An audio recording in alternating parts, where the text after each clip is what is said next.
once again to ye mateys! I be your surgically enhanced DM, Josh the Pirate, and it brings me a bounty of pleasure to welcome you once again to Corsair's Cove, Ep8 of our new story in my Humblewood world of monsters and magic. Above me I have my hearty crew, the gallant Nikolai Kravchenko, the galvanized Josh Towns, the glamorous Karen Schlink, and the gregarious creature Brendan Ellis. We should also shout out our glorious artist Daria, who created our character art that you can see, and our chat emotes. So check out their work there. There we are. Use our heavy hype and our terrifying goose raid emotes. If you subscribe, you can get that shit. So let's talk about these wonderful people who've chosen to waste their evening hanging out with me. Nikolai, who the heck are you? Hello, I'm Nikolai. I'm a role player on Corsair's Cove and Roll for Damage. I hang around here and play a bunch of games all the time. This is true.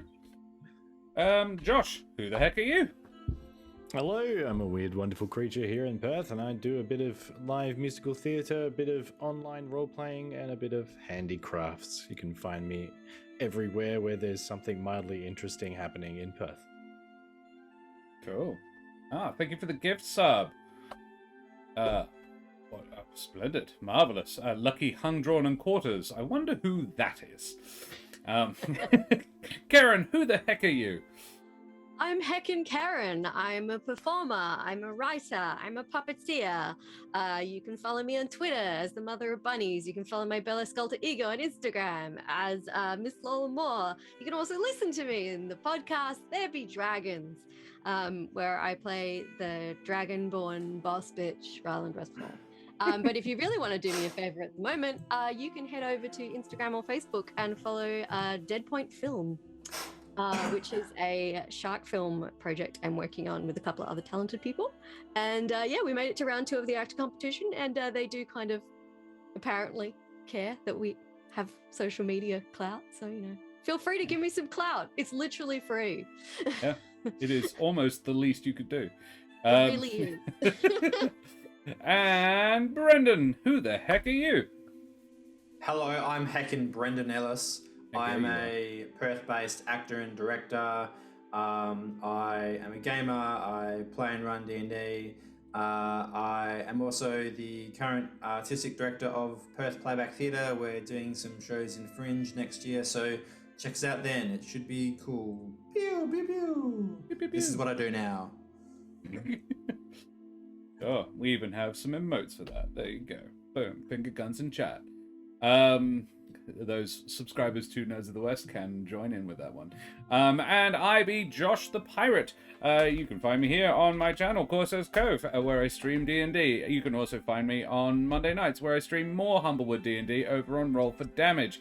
If you like the face and voice, you can find me in Perth and Fringe World at Pupperotica in January this coming year. And it's released now, so we can actually tell you dates. We will be the very first day of Fringe, January 14th, my little brother's birthday.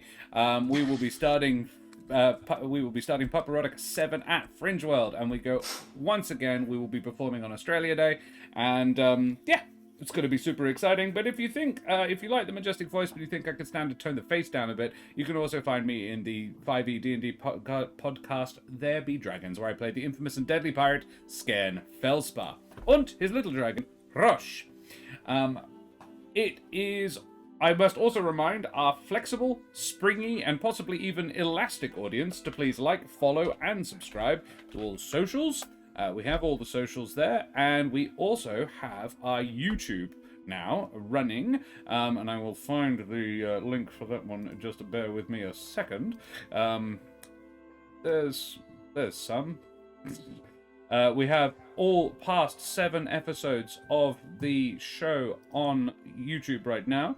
And I will find the link for it and put it up later because I can't find it right now. Never mind. Anyway, who wants to recap?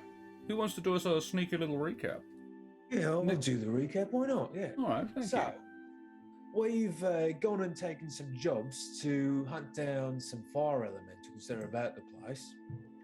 we've killed two. We've let one go back to its fire elemental plane, but we've headed back home now after spreading the ashes of the smoke elemental, and we all had some interesting dreams. Only one of which was truly wholesome, and that was Kesh's. The rest of us are brooding edgelords. But we made our way back to Aldar, where we fashioned some weapons and armor and various bits and pieces with the gems and claws and fangs and that of the elementals. And we got our next job, which was to track down a Wakewyrm that was causing a bit of havoc at some place. I've forgotten the place. It's in a body of water. It's to the south. Saltar's Point. Saltar's Point, yeah. So we're going to head there and talk to Captain Forrest Timbale as to ease this issue for the council, because it's impeding trade. That it is. That it is. Cool. Splendid. And two other people found the YouTube channel before I did. There we go. But it's up there now. You can follow it and subscribe and do all the things. Thank you for doing that. That has been this week's task. Next week's task will be the Discord. Okay. Thank you very much, Nikolai. I think that's pretty much it. Yeah. You made some magic items, and you're now going to go and kill a big old worm. Woo! Well, mateys, may your quest be lucrative and your buoyancy be unquestioned as we head tremulously at first and then with mounting heat and passion into the Humblewood. So, we rejoin the party just as they are resting up prior to setting out for Saltar's Point to do a spot of Wakewyrm hunting. Havier has just sent a couple of messages to his mentor, who has suggested a meeting when he gets there, and the rest have all got some cool magic items to try out. Is there anything anyone wants to do or say prior to bedtime?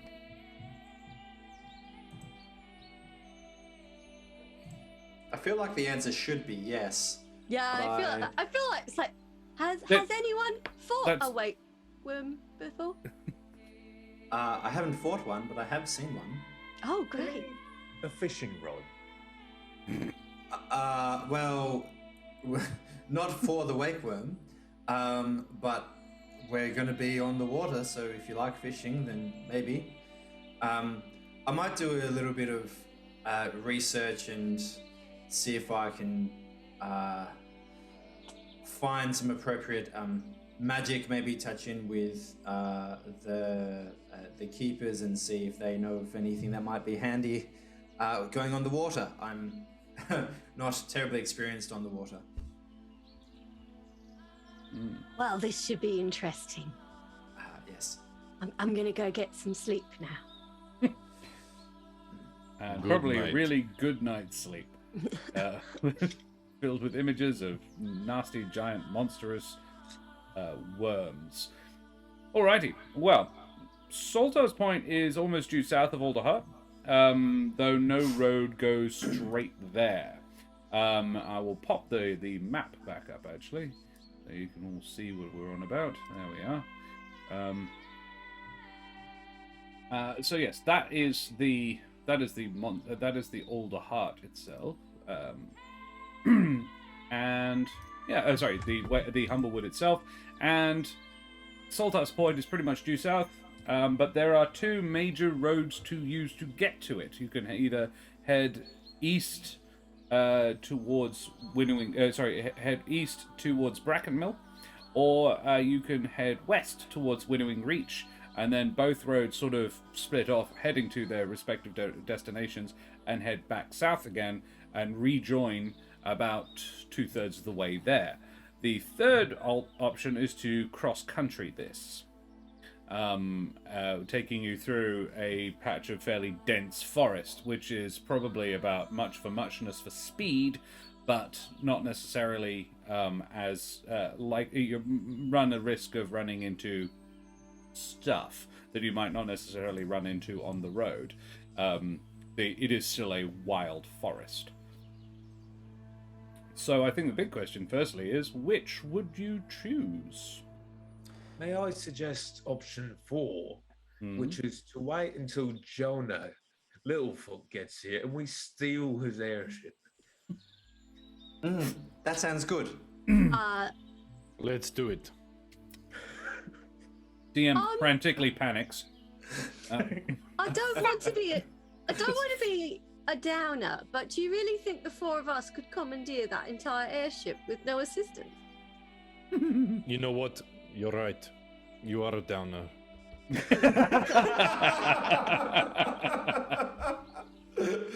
Look, my plan just predicates on making it to Saltar's Point alive, not being slaughtered by Jonah Littlefoot.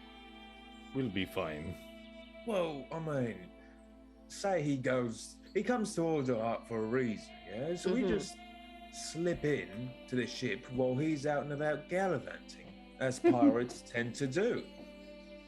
And you don't think he'll leave guards to take care of it while he's not there? Oh, we could take him. We've... Arthur, make a history check. Please fail, please fail. You are aware of this guy's modus operandi. You know him a bit. You know him quite well, turns out. Arthur, yeah, your awareness is that, Jonah Littlefoot would leave...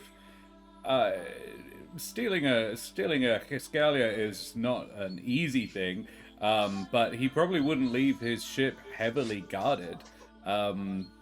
You'd be looking at no more than a half dozen crewmen. It's rigged for they're because they fly, and they fly by means of inflated gas bladders. Essentially, they actually aren't capable of carrying a huge amount of cargo. It's small, lightweight luxury goods are the only thing they can really lift in any significant amounts. It's sort of quality over quantity thing.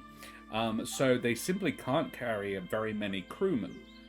So Jonah Littlefoot's crew is a dozen at most. Jonah Littlefoot is, however, no pushover. He's the son of a very famous murderer, and the brother of another very famous murderer. But that's a different thing. And they're famous for different kinds of murder. I've got a couple follow-up questions. Does any of us know how to fly a Hiscalian? Also, if we do manage to successfully commandeer this, are we happy with running forever? This sounds like the kind of person who would not take this loss lightly. I feel that he would respect our efforts. Respect us enough not to kill us. Itself. Okay, not going to lie. It sounds a bit like a shit idea now. No, I love the pizzazz. It's the logistics I have an issue with. Yes, Will. We could take 6 guards. That's easy. Wait, you want the council to sanction us commandeering a ship? Which is technically, and bear with me here, a crime. Well, we're used to that, aren't we? I'm not. I don't do crimes. We're meant to be reformed, Arthur. Whatever you say, Mr. Elemental. Yeah, you're fraternizing with the enemy. I really love where this has gone. We're all friends. Yes, I know we're friends, but to be honest, come on. This is a much cooler episode than the one I'd written. Let's do this. Hang on, I already wrote this episode. Wait. This was done for the one-shot like a month and a half ago. Look, we can get into our personal beefs later, but maybe, here's a compromise. What about we gain like 6 more levels each, and then we might be able to come back and take Jonah Littlefoot. Level? What is this? I'm so confused. It means you It's a have metaphor. weapons that have more than a +1 extra We've damage. just gotten some magic weapons. We're gonna be fine. We can. Yes, I'm resistant to fire now. It's perfect. That's great, because I deal fire damage, and that thing is flammable, so I will probably blow you up by accident. We got an excellent wild card last straw. If things are looking bad, we threaten them with blowing it up.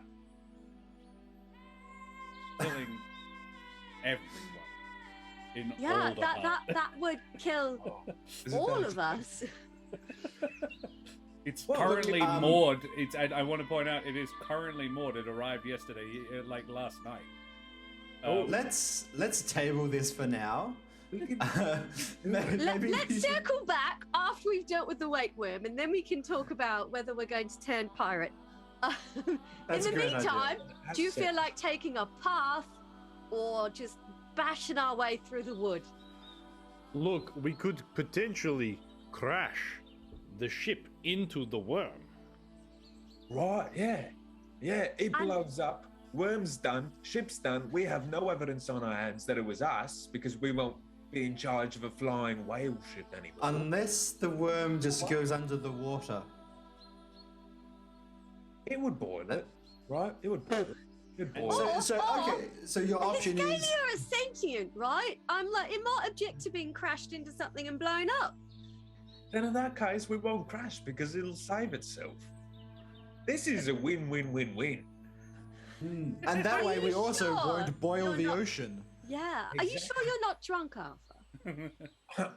I have a clarity in my mind right now that is unlike anything I have ever had before. It is genuinely terrifying. It is clear as a cloudy day. I kind of- sober. As Yeah, mud. I kind of assumed that it was the booze making you the way you are, but actually it was toning you down this whole time. It's crazy. This is the divine path. This is what is necessary of us. Don't talk to me about divine path.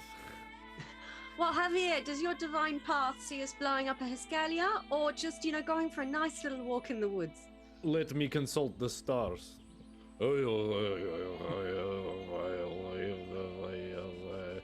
I don't care. Tell you what, why don't I consult the bones? I'll roll the bones, and they'll tell us whether hijacking Jonah Littlefoot's Escalia was a bad idea. How about we Okay. just flip a Hard coin? woe. We should just flip a Hard coin. Oh look, the bones Solid say woe on whoa. that one. That one's cocked. That one's cocked. I'm pretty sure that one's not even on a flat Don't surface. touch my even a bone? bones. Is that the bone? I don't even know if that's a bone. I don't think that's a bone. Okay, the bones have spoken. We are not messing with Jonah Littlefoot The bone has not speak. today. The bone does speak. There's no Bones in an bones inanimate don't object. speak. Oh my goodness, guys, I don't want to die in a fiery explosion. We literally just killed a bunch of fire elementals. And there were many fiery explosions that could have killed me. Yeah, and then you didn't die because I was there, and because this one was here, and then that one was there. My vote is either to take the west road, or if Chief is confident, maybe she could whack us a path through the forest. I can definitely whack us a path through the woods. Anything to get away from this airship. It's so boring. I know, Well, my I'm vote. so dull. So dull. Oh, okay. But alive. Dull but alive is important. Yeah. There's a weird vibe going on, but I like it. I'm here for it. Vibe I check. could hear the screams of disappointments from chat. Let's take this vibe and direct it towards monsters. That would be fun. Yeah, there's like a Wakewyrm out there. An argument could be made that Jonah Littlefoot is a monster. But technically not our problem. Yeah. Yet. Yeah.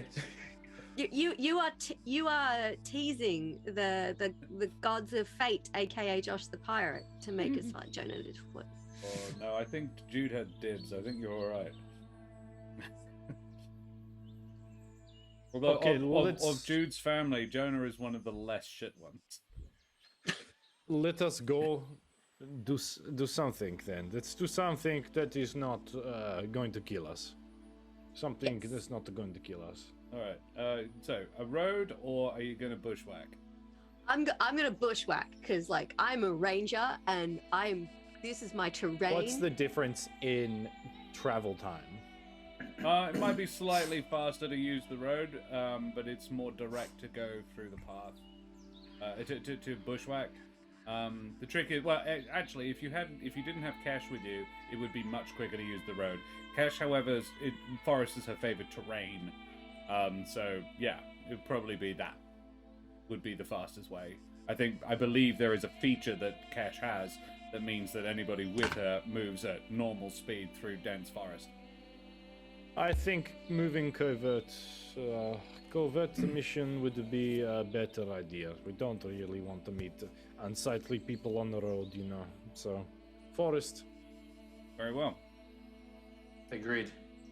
Yes, difficult terrain doesn't slow my group's travel. We cannot become lost except by magical means, and we remain alert to danger even when we are engaged in other activities. Cool. Yeah. We find twice as much food while foraging.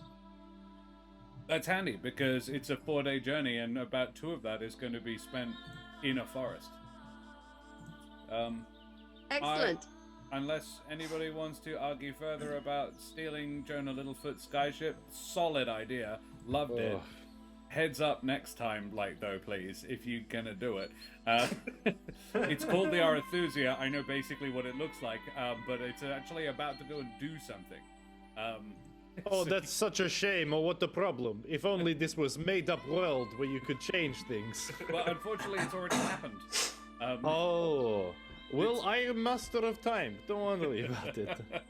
It's only just arrived to pick up a couple of people to go and rob the avium. But there we go. All right. Wait, what? I will upload the episode in the next week or so. You can be able to catch up on the missed bit. It's the bit where Rhythm and Dan, D-Rab and No Fun Brown, and Grill and Daria went and robbed the avium. That Alright. shot. Anyway. Oh, that one. So yeah, you take the most direct path south very well. Interesting. I get more incense, by the way. Sorry, before I leave. Yeah, is there anything you need to acquire other than what you've got before you leave? Or you're all happy? Arthur's just gonna spend the night not in his room. He's gonna spend the night sleeping where he can see the Arethusia and dream about flying high above the clouds. How many? How much gold should we have? I for some reason mine reset. You had each made 200 gold pieces, but I think you spent 50 on your necklace. We also got 100 from the first elemental, so it would be 300 total minus whatever you spent. Now, would I be able to purchase a diamond? How much worth of a diamond does it? It needs to be 300. You're about 50 shy at the moment, I think. Yeah, I am. Well, what I can do. 2 of you who have the spell Revivify, you could share the diamond. Or we could. Is it only 300 that it's worth? Yes. Hey Javier, you can do the thing too, right? If you mean I can break the magic thing and make someone's soul come back to their body and life again, yes, I can do that. Yeah, not quite how I would frame it, but yes. But yes. Hey, I've got a quirky idea. Chief and Arthur, do you have any a little bit of cash that we might be able to borrow to be able to afford some diamonds to be able to cast this each? Yeah, absolutely. Well, it's very likely that I will be the one that dies. So yes, you can have some of my money. Excellent. So I've got 300. I was hoping to buy a healing potion for each of us. And I've also got 4 fire resistance potions, which we probably won't need now, but I will hand out to you anyway. Oh, thank you. Now I can be resistant to fire. Okay, I'll keep yours. Does it make you immune? No. Aw, where's the fun in that? I want to be able to drink so many fire resistance potions that I become invincible. It's not actually fire resistance potions. It's just like the cinnamon whiskey. Yeah. All right, let's go. Yeah, so cool. that's Yeah. my plan. I want to, if I can, just get 4 healing potions, regular healing potions. I believe they're 50 gold pieces a pop, right? Yeah, that sounds about right. So Yep. that will leave me with, or maybe not, that will leave me with 100 left. Mm-hmm. So if I could get 200 loaned to me and 50 loaned to Javier, then that would get us 2 more diamonds. What do we want to do as a team? I'll give you 100 and I'll give Javier 50. Woo! How much did I spend on my bow again? 100. Oh, okay, so I have like 300. Yeah. You had 300. You would have spent. It's 50 gold. Pruitt charged you 50 gold per magic item bound into another magic item. Cool. And I got 200 gold for the 3 missions. You got 300 gold, 100 per elemental. Right. Gotcha. Oh, yeah. Okay, cool. Well, yeah, I can splash some cash around, sure. Sure. How much do you guys still need? I think just 100. Cool. I will get out 100 gold pieces, leaving me with 100 gold pieces. Cool. Great. I will spend all of my gold. Very well. Eric, you have 4 normal potions of healing, 1d4 plus 2. 2d4 plus 2. 2d4 plus 2, that's the one. And you both get a diamond worth 300 gold pieces. You buy them from a very nice old strig lady in the Canopy Markets. She smells of sulfur and old beans, but otherwise a very nice person. Cool. Here's your potions, everyone. Yay! I give a healing potion to everyone, and I give you a potion of fire resistance if you don't. Well, to everyone except for Javier. Yeah. Cool. Excellent. Speaking of funny smells, I spilt some red wine on my laptop, and now it smells like a pub floor. That's probably the best outcome you could get from that situation. Yeah. Alrighty. You head out down through the forest. Kesh, can you make a nature check, please? Because you're leading the way, and you would have advantage on this one because your favorite terrain is forest. 10. 10. We're fucking over. Look, get it out of the way now.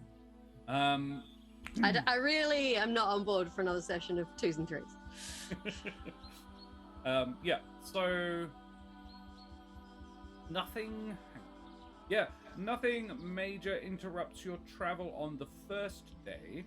On the second day, however, you do have to do a slight detour, there is a river that is basically too wide to, you'd have to swim, but it's like quite fast, so there would be a risk. So you could swim across it, but it's an athletics check, or there would be a negative effect on a fail. Or you can just divert around it, and it adds like an hour or 2 to your journey. I have no problem going around it. Yeah. Well, you go around. By the third day, you make it about mid-morning on the third day. You make it back to the road, roundabout where you come out just to the western side of the fork where the 2 roads join and head south towards Saltar's Point. Can you all make the perception checks, please? And again, this Kesh, you would have advantage. Get them out of the way now. 22, Javier, yeah, you notice it.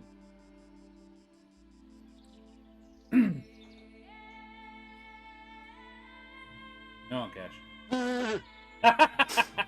I fucking jinxed myself. I should have mentioned 2s and 3s. 2s I and literally 3s. just Literally asked. what you just rolled.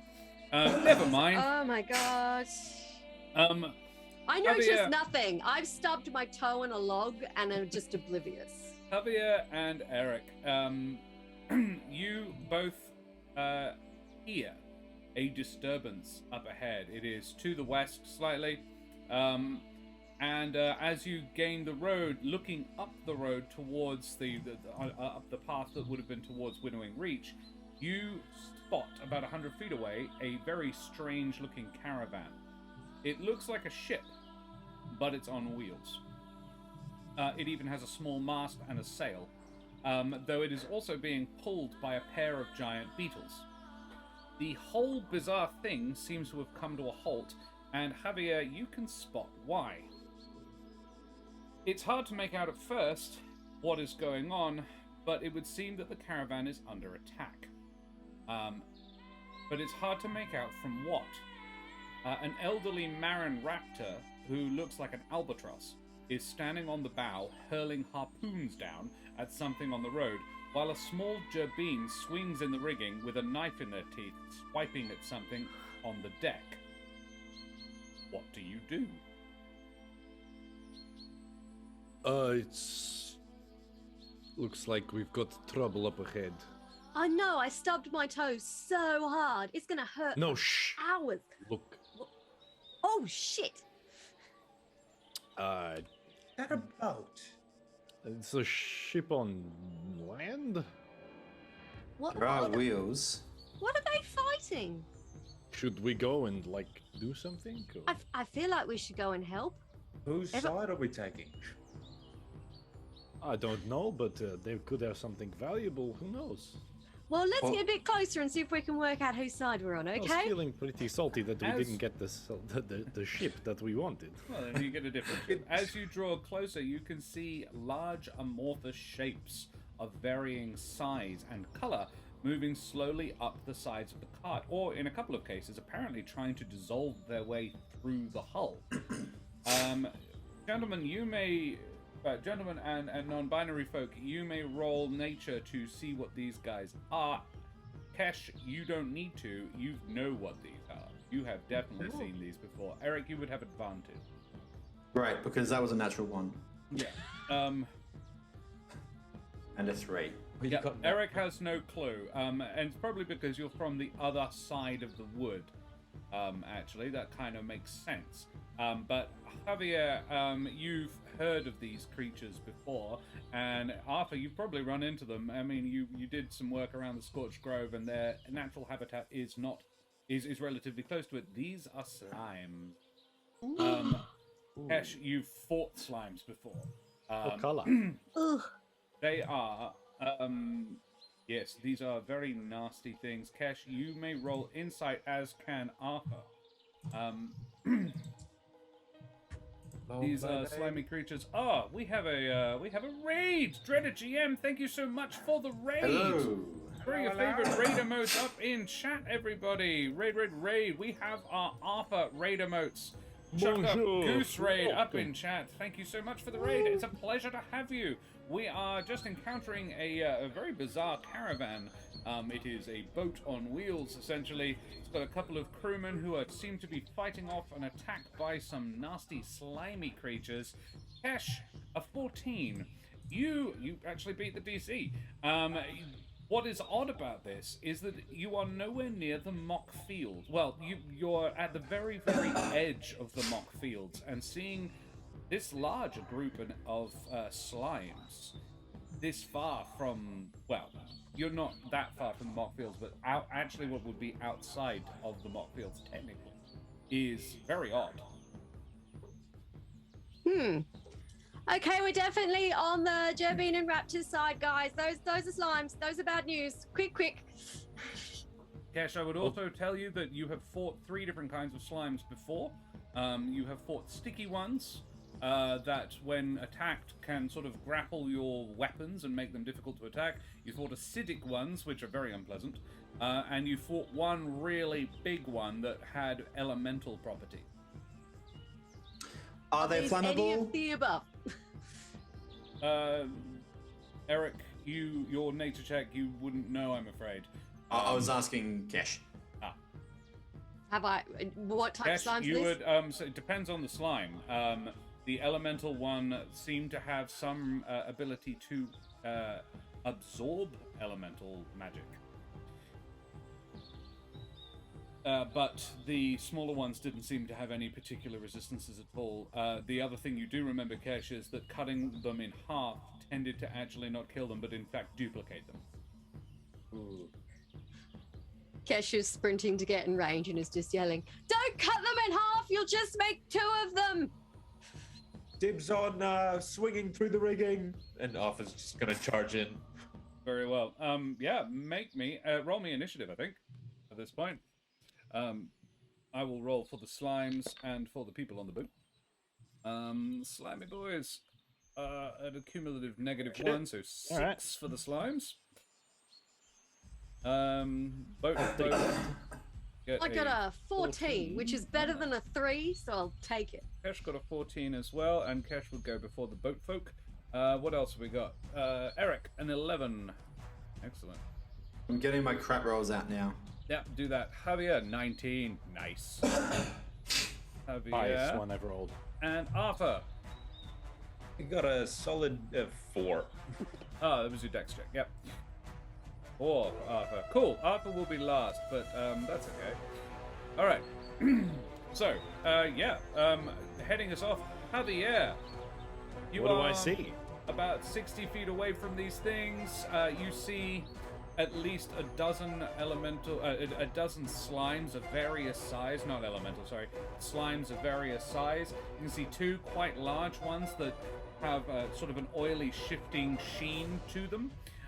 Then there's about 5 or 6 little ones that are sort of quite green, and they appear to be trying to leech their way through the planks and boards of the boat. And then there are a bunch of little blue blobby ones which have sort of pseudopods and tentacles coming out, and they seem to be trying to like climb the sides of them.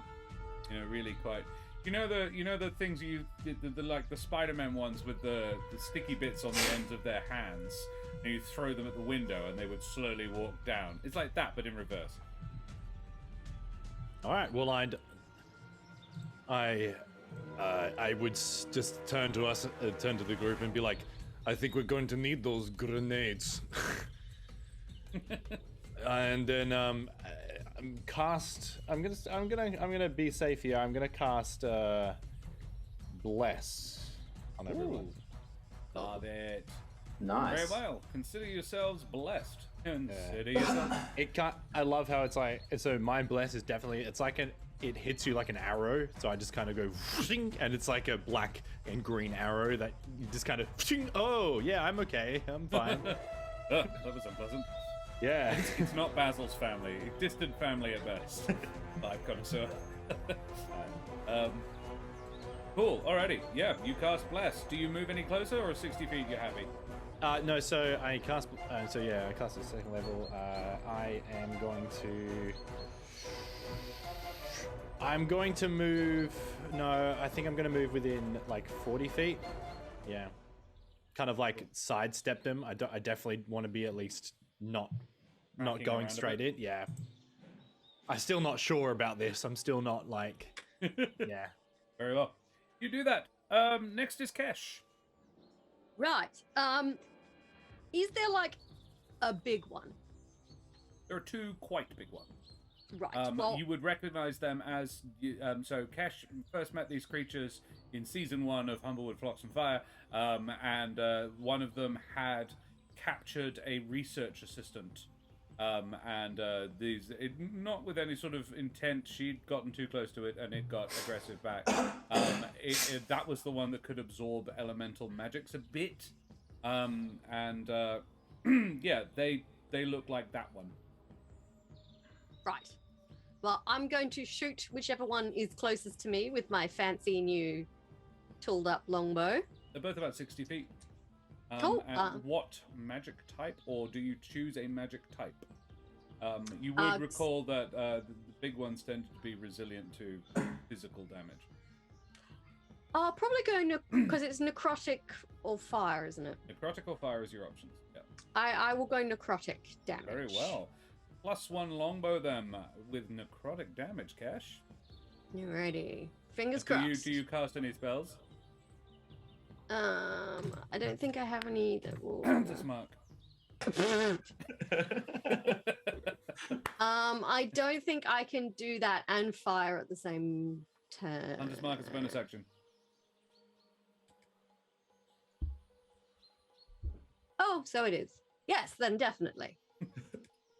Cool. Play I'll a ranger in a different game. You know this. Right, I cast Hunter's Mark on the one I'm about to shoot. And I shoots it. Shoot it! Woo! Shoot it! So it's a 19, dirty 20 because I get a filthy 20. +1 to that. You do. Filthy 22 hit does, in fact, hit Kesh. Okay. So that's 10 Don't with the forget you do +1. have a D4 to each hit. Oh, yes. Oh, to hit. Yeah.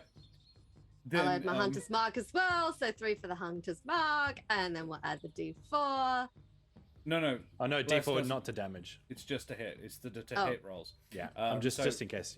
For a Thank you. full 13 points of necrotic damage on this big boy. Yeah.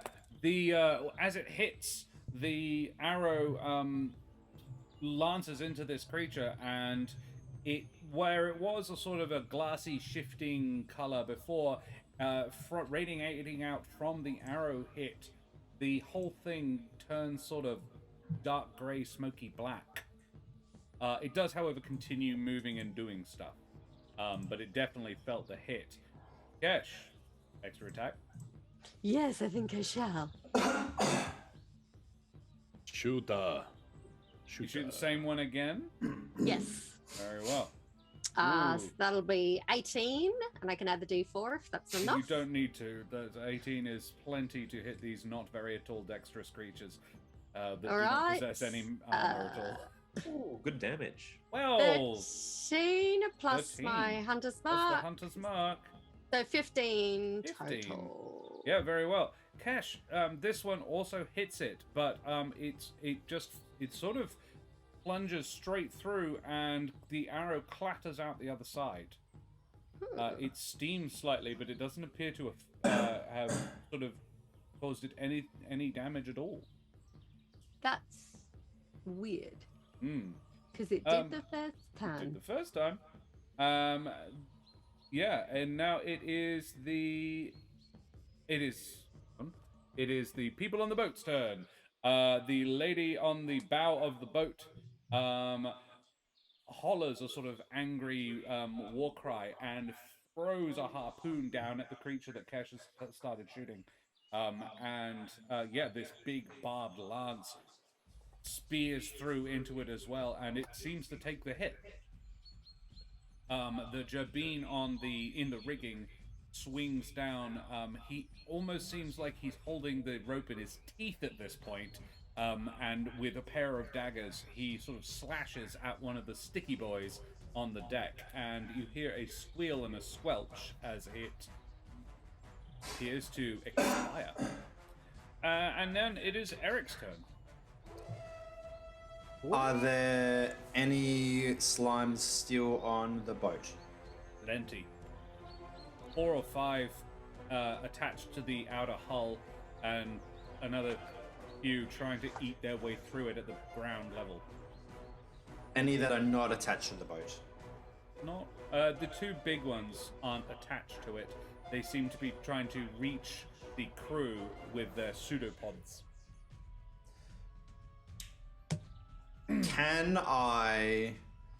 Would I be able to use a fire spell to attack the ones on the boat without also setting the boat on fire? Do I have that level of precision? I think area effect stuff, if it says flammable objects are ignited, no. But, if you're very careful about where you place it, sort of air bursting, that sort of thing, I would say... I'm looking at Flaming Sphere, and it does talk about flammable objects, so I'm not going to go with that then. No. Great. Good idea. Unfortunately, Scorching Ray doesn't say anything about flammable objects. do that. It's just So- a laser beam. Yeah, I'm going to do that. You said we're within 60 feet? Yes. You are Yep. about 60 feet. Brilliant. This is a 120-foot range, so I'm going to do a second level Scorching Ray on 3 of the sticky boys trying to chew through the side of the ship. Very well, do that. Roll the hit each individually, I believe. Yep. Yeah. And a D4. Yes, thank you. Yes. Not that you might need it, but you know. I won't bother to roll it on that. Well, there you go. What it basically means is, Javier, the only way he can hit is the only way he can miss is rolling a natural 1. That's funny. But if he rolls a natural 2, he would fail with his current to hit modifier. However, that bless negates that worry. So yeah, just don't roll a 2. Don't roll a 1. Yeah, all hit. Yep, great. The 10 does hit, even without the bless. Fantastic. Pew pew pew. Yes, this is these 2d6. Yes, please do. 2d6. I'm pretty confident you're gonna do it, but yeah, let's see. Might be really low. 10. 10? 10 is plenty. 10 is plenty. Yeah, they explode. Not in a way that harms anything, but yeah, there's a... Brilliant. Yeah. 1 damage roll for all 3. I'll happily. I don't mind that. Yep, sick. I do the same with magic missile. Yeah, great. Cool. Yeah, you do that. It's very unpleasant for them, and 3 of them explode and die. Good job. Next, we go to Eric. Do you move closer? No, I'm good where I am. Very well. Next, we'll go to the... Wow, after that, it is the Slimy Boys. So, 2 of the Slimy Boys... Actually, you know what, Arthur? I'm going to let you have a go first. Oh, lovely. Yeah. I will wing flap and dash my way over. Well, not actually action dash, but I've got 60 feet of movement with my bonus action. Can I get up onto the deck from that? With that? With your wing flap, yeah. Hell yeah, I'm gonna fully do that and glide my way down. I guess. Do I have enough movement to get to one of the big ones? Yeah, that would have been on your way. They're sort of in between you and the boat a bit. They're sort of both around the bow, and the bow is towards you. So you could leap up onto the bow and probably be within melee range of one of them. Yes, that sounds good. Yeah. The one that Kesh attacked, to be honest. Okay, yeah, I'll do that. Do I know that if I use my fancy schmancy magic hammer that I really like now, if it will get ruined? You have no way of knowing, I'm afraid. I'm gonna take out a javelin. Let's start with the god hammer, and you're like, I don't want to get slime. I don't want to get it dirty. It's new. I just added clay. It's ornamental. Yeah, it's mostly for show. I'm gonna take out a javelin and start stabbing down with a javelin. Very well, you do that. Make a stab attack with a javelin or 2. Javier's like, go get him, hit him with your new hammer. 22 hits. 22. 14 also hits. Okay, cool. So that'll be nice. 5. Nice. 5 and a 7. 7. Okay, cool. Yeah, you do 12 points of stabbing damage, non-magical stabbing damage, instead of that magic hammer you had. Yeah, and this one, it recoils, and a good portion of it actually sort of sloughs off. Around the point where Kesh's arrow hit it, you stab it a couple more times, and yeah, it sheds like a good portion of its mass that sort of leaches down into a pool at the base of it. And yeah, the other ones seem to see that as well. And Arthur, now that you're on the boat, you can see that there are several sticky ones on the boat itself. They all have left this sort of like a slug trail, like a slime trail. And all of them shoot rapidly back along their slime trails towards this puddle. And I don't know who's got me on loud. I know what it is.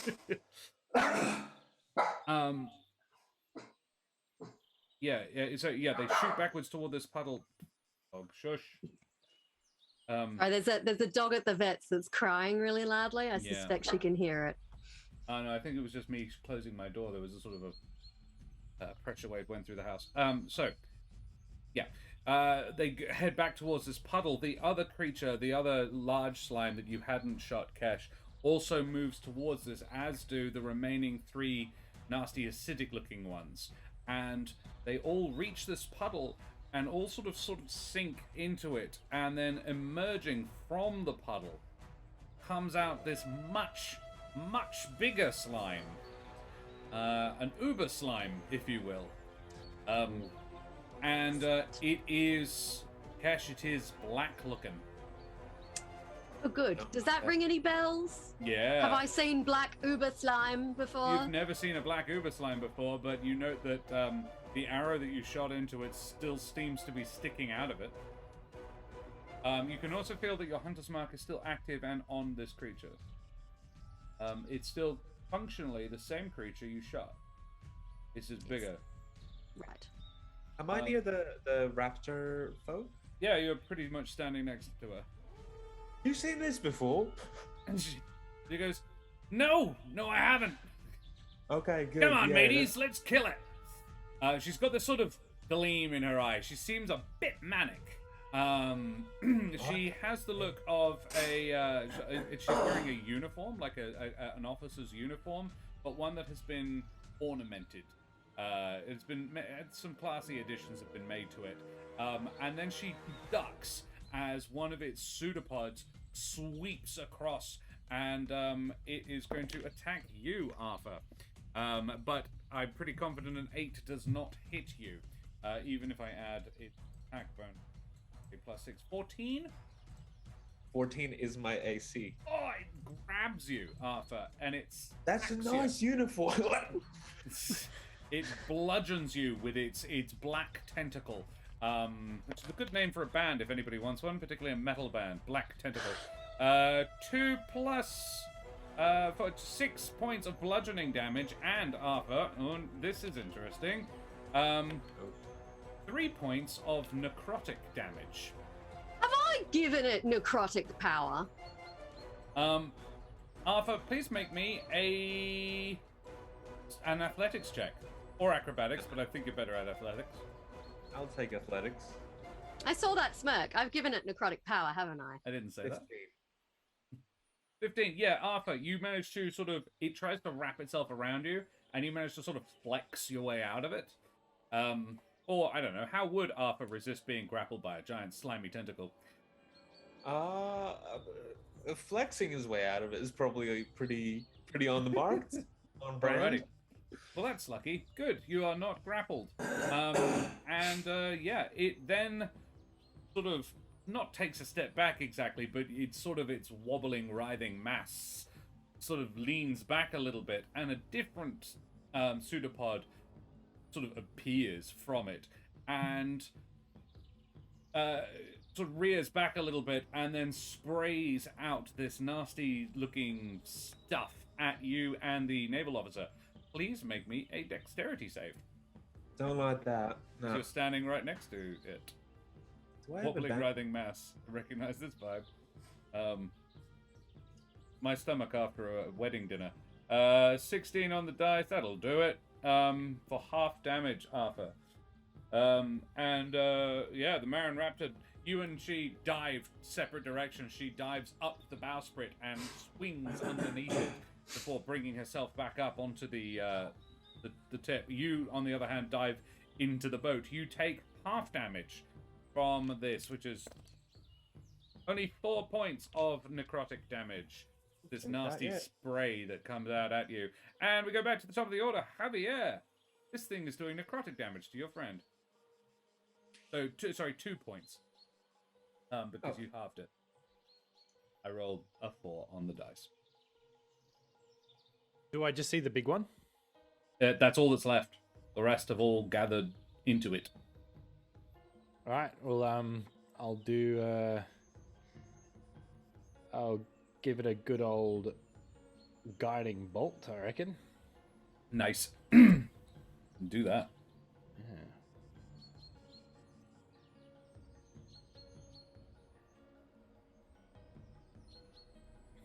21 to hit, definitely. Yep, absolutely. This does radiant, doesn't it? It sure does. Ooh, interesting. Mm.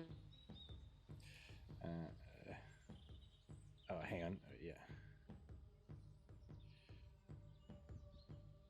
Oh, 16. Oof. Hell yeah.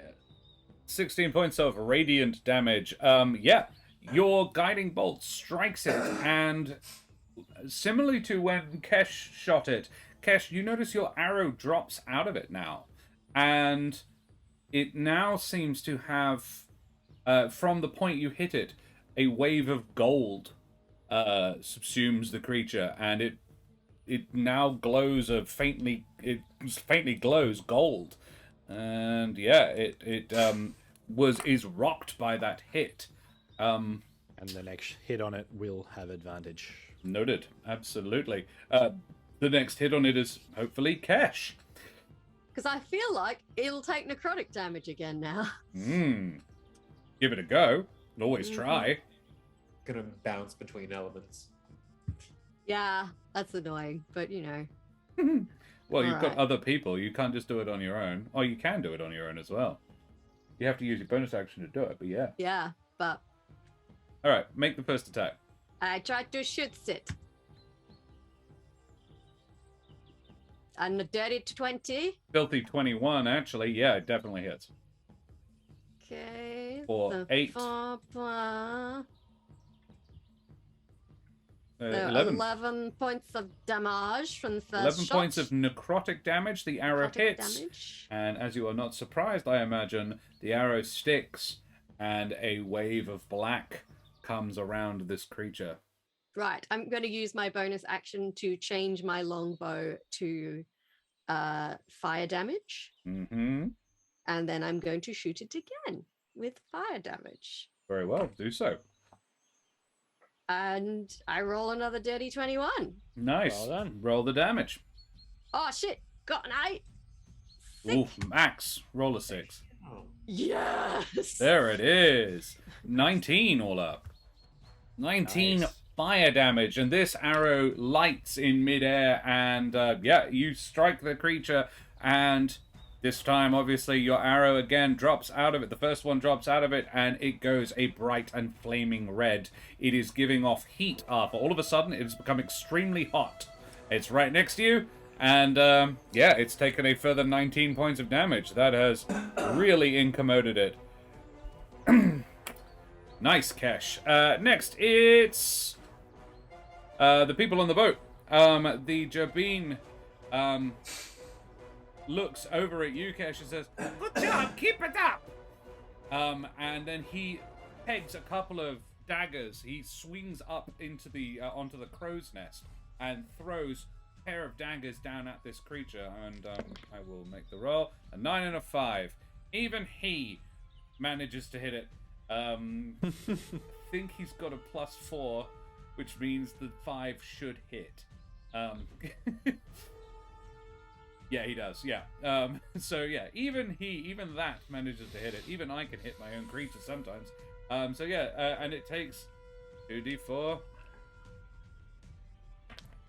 a pair of 2s, so 4 damage. Yeah, it takes 4 more damage, which it halves because it's resistant to that. Cool. It does that. And then it is... Oh, then the spear-wielding, the harpoon-wielding lady also takes a peg at it. In fact, Small Town Creepy, can we please... can you roll me a 1d20 in chat? Don't roll 1. Actually, don't roll, like, below a 5. Yeah, the fancy bow is pretty cool. Alrighty, pretty and cool. next it is Eric. I look down at my talons, which were starting to light up with fire. And then I look at the red slime and say, well, never mind. And I point to a shrub nearby and gesture at the slime, and I cast Thorn Whip. Presume you've moved a bit closer? Yes. Sorry, within 30 feet. Yeah. 15 to hit. Or Omi, you can hit me up the d20. Creepy can do the next one. 15 hits, yes. Great. 6 piercing damage. 6 piercing damage. It's magic. Is it piercing, large or smaller? It is large, yes. Great. I pull it 10 feet closer to me. Omi, she misses. The lady with the javelin is probably because it's right up in her George Foreman, so she's not comfortable throwing harpoons at that range. No, that's okay. You have a doggo and a 6-year-old. I fully understand. Omi, that was the first time you've ever rolled shit on stream, though, so I forgive you. It's okay.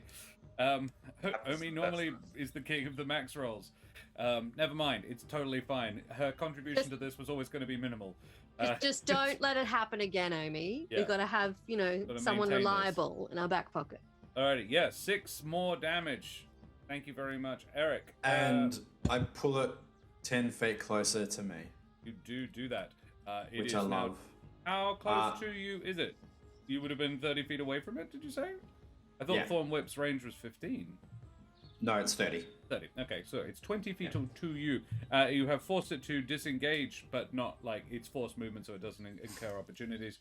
Next. It's still my turn. Sorry, I apologize. Yes, carry on. I also look up at Arthur, who I saw him get hit before, and I say, that thing looks like it's packing a walloper. Stick to the shadows. And I cast Veil of Dusk. Nice. Ooh. It gives a +1 to your AC, and for what it's worth, makes stealth checks with advantage for up to 10 minutes. Sorry, what is it? So you make stealth checks with advantage and what? Adds to his And AC. +1 to AC.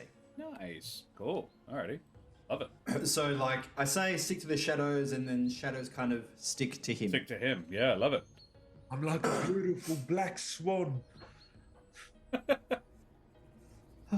Black Goose. That's my turn. Excellent. Thank you very much. All right. Then it's the Slimy Boy, because I let Arthur go first last. It is going to. It doesn't like being forced to move.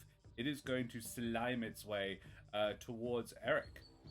It is going to move 10, 15 feet towards Eric, and then it is going to try to grab you with its pseudopod. Eric, pretty confident a 6 isn't going to hit you. Even if I add 6 to it. 12, probably not.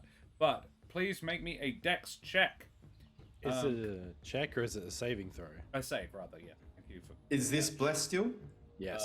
Yes. Fantastic. So plus with bless. Ooh. This is 16. important. 16. Yes, you make it. For half damage. It is now going to, and I don't know if you're resistant to this, because it breathes a jet of fire at you. I'm going to cast Absorb Elements. Nice. It does, if you're interested, it only does 4 damage, but you can half that. Can I... I said that I do it, so I do it. Yeah. Why not? I was just excited to do it. Yeah, no, fair. You do. Yeah, you take 2 fire damage, which I feel is appropriate for you. You get slightly singed. I just want to be clear. So it had 2 attacks on me. Yeah, it made a pseudopod attack, and then it makes a elemental spray attack, is what it's called. Oh, great.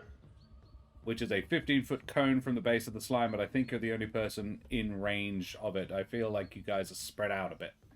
Yeah. And just to be clear, I would have seen that happening before, I would have kind of angled myself away from the ship. I'm very conscious of it.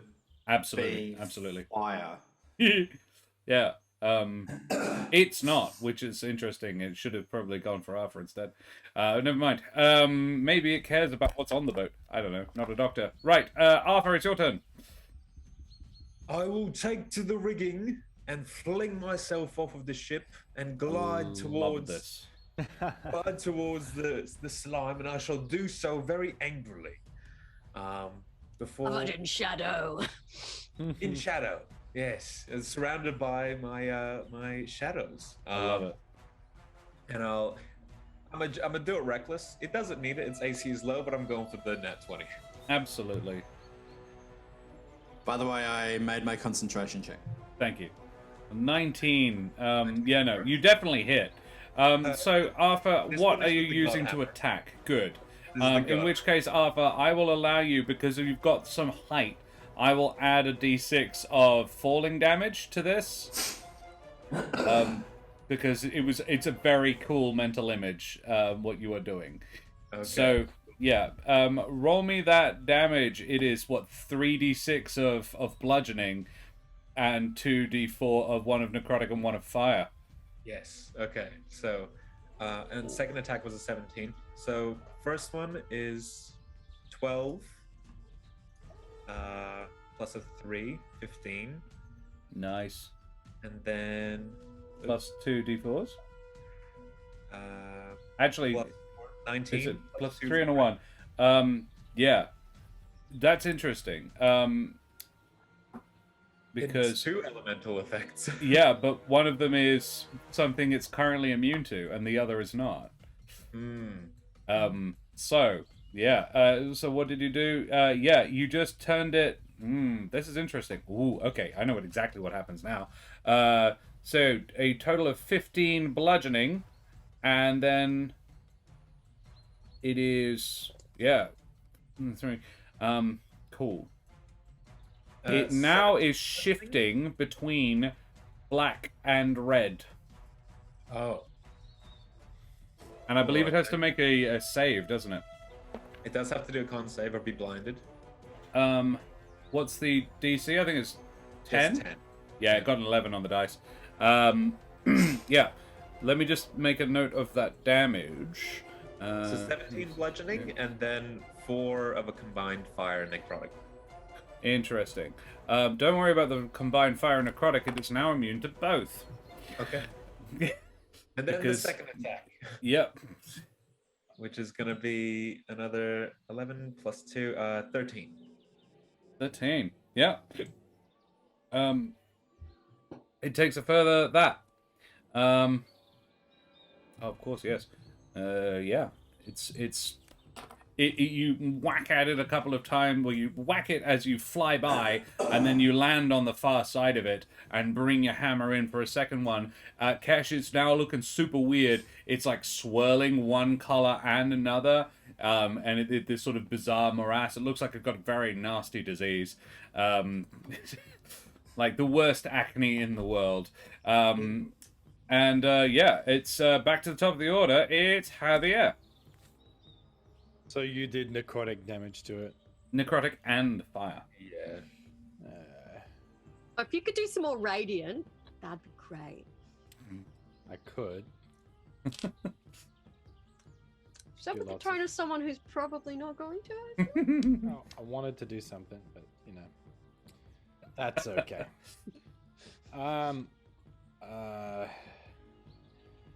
Why not? Guiding bolt. 3rd level. Ooh. Bringing the big guns. Yep. Just. Ooh. I mean, I got a D4 as well, but you know. Ooh, 66 of radiant. Nice. Damn. It takes the lot. Wow. Where are we at now? That'll make it. Yeah. Big money, no whammies. Yeah, you did that. It now glows again. You fixed it. It's now back to just gold. Troubleshooting. Stop confusing it. I think I'm getting epilepsy. For the record, this is weird and I don't like it. Yeah. Kesh, yeah, it's your turn unless, Javier, do you want to do anything else? You're about 40 feet. You're only about 25 feet away from it. Yeah. I will. No, I'll stay where I am. Actually, I'll stay where I am. I'll just be like, get away from it. It doesn't look nice at all. Get away. It's yucky. It's bad. I think it's infected. Reminds me of like Toe Jam, but like worse. Oh. enormous pile of toe jam. That's It's what all shit different nightmares are made of. Yeah. Are servants well known for having toe jam? Oh, the worst. Oof. They've got like the two-pronged hoof. Yeah, don't yeah. they get some It's stuff literally jammed up in jelly. there. It's like jelly. Oh, okay. Okay. I'm glad I haven't. Now we've all absorbed that mental image. I'm glad I Please, didn't. Let us move on. Glad I hadn't eaten dinner yet. Yeah, Kesh, it's your turn, please. I believe I am still on fire damage, so I'm Yes. going to shoot it again because that should still Very work. well. Kesh, it looks at you as you're doing this. It's like you draw your bow back. The flame runs along the arrow, fires. 21 hits, 22 hits better. You do how much damage? 9. Good. Good start. 10 plus 2. 12. 12 fire damage. It takes 12 fire damage. Kesh. The arrow sticks into it. It doesn't have eyes. It doesn't have features at all. But you can tell it's looking at the arrow. And it doesn't change color initially. And then about a couple of seconds after it hits, red does start to seep out from it, but it's now mixed with the gold. Cool. Is it developing more resistances? Am I basically... You can make... I would allow you to make a Am I nature check. vaccinating it against various I don't know. element-based attacks?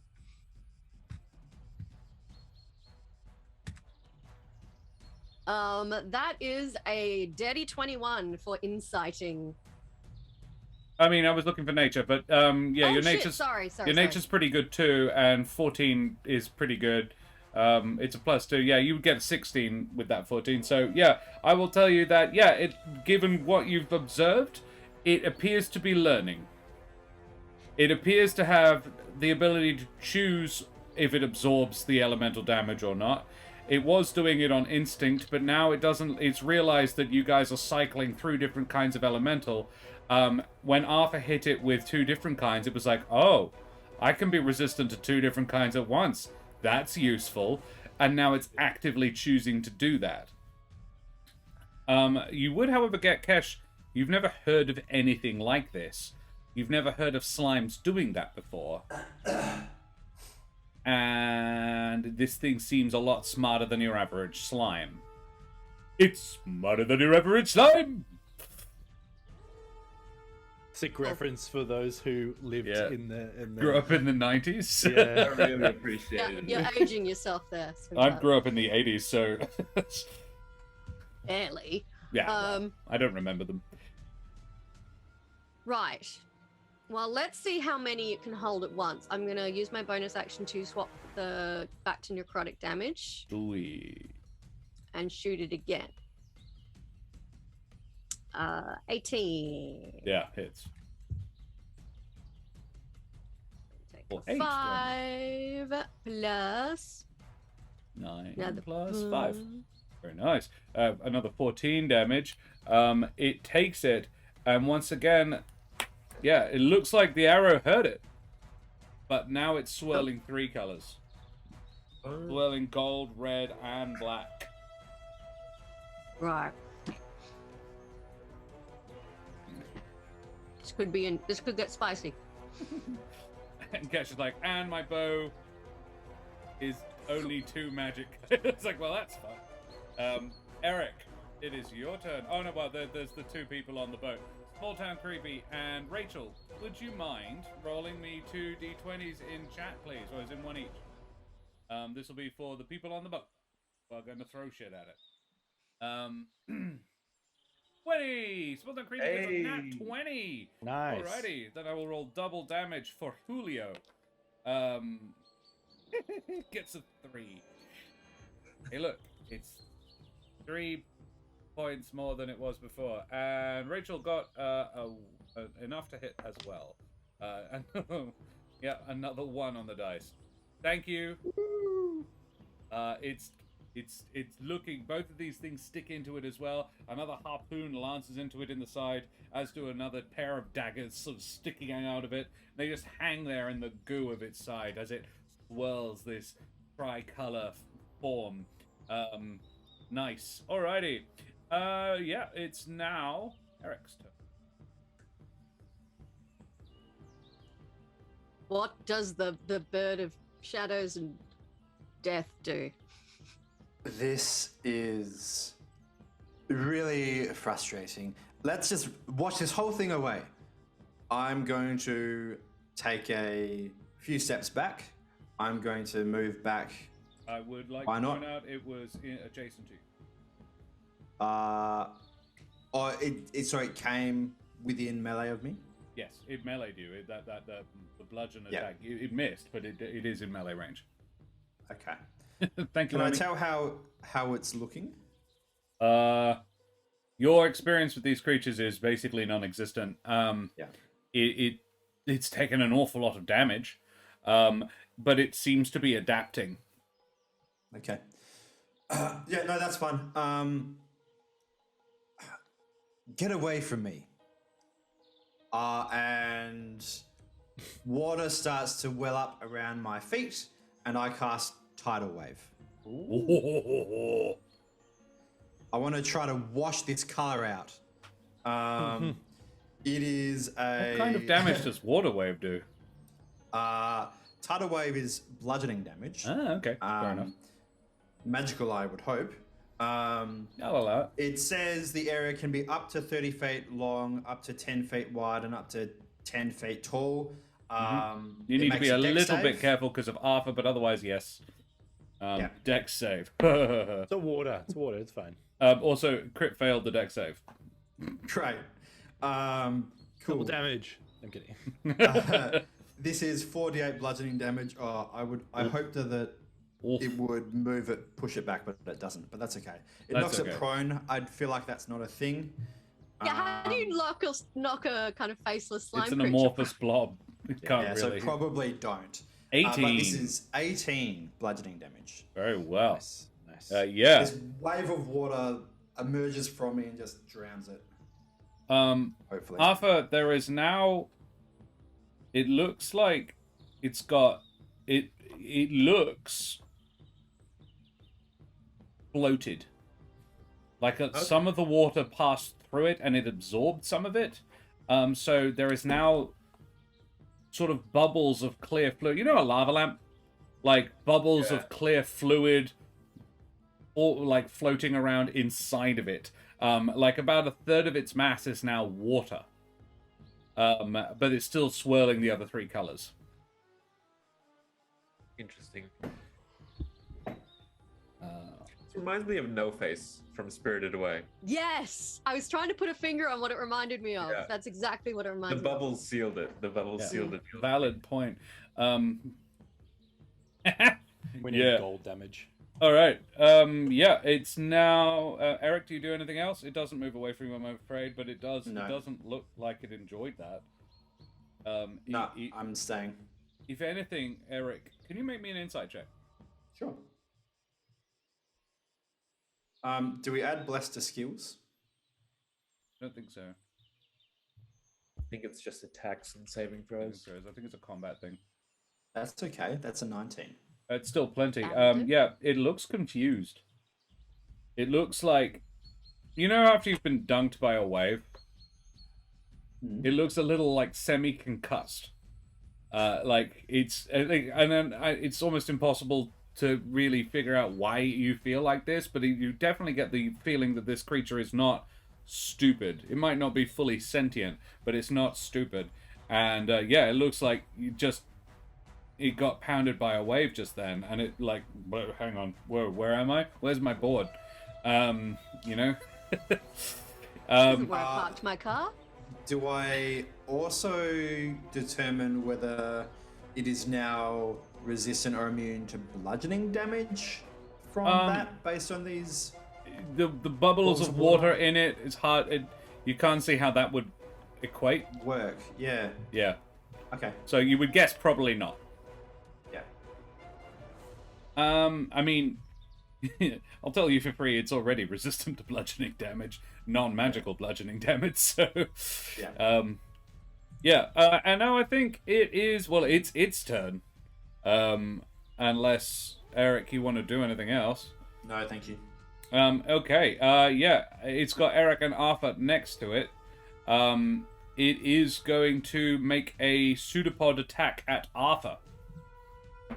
I'll take it. Is that advantage? Needed a 15. It has advantage, yes, you recklessly. It got a 26. Sorry, 23. I'm pretty sure that tops that. So, yes, it is going to make... Gets one of them and one of them. Oh, actually, it doesn't. It gets one of them, and one of them, and one of them. Arthur, you take 1 point of bludgeoning damage. Oh, come on. I can't even half that. Can I have that to 0? But you also take 4 points of fire damage, 3 points of necrotic damage, and 1 point of radiant damage. It's not too bad, actually. It's a bit all over the place. It's very tingly. And then it is going to, one of its pseudopods sort of reaches out, and then Eric and Arthur, please both make me dexterity saves. And this is blessed. With the D4s. Do not forget the D4s. Oh, that's... Oh, shit. Arthur. 14 plus... How did you get 14? You rolled 2. And then a I have 14. advantage, because of danger sense. Ah, of course. That's good. And Eric got a 17. Nice. 18. 18. Yeah, plenty. 14. Ooh. 15. With a +1 from bless. 15. Ooh, actually, you know what? I think the 15... Yeah, 15 is okay. There you go. 14 was the DC there. Cool. So yeah, you both managed to get half the damage on this. However, it's still quite a bit. Because this... Wow. I just rolled 12. So you take 6 points off. And Eric only takes 3 because of my barbarian ability. He gets resistance to damage dealt. Everyone but me gets resistance to damage this thing deals.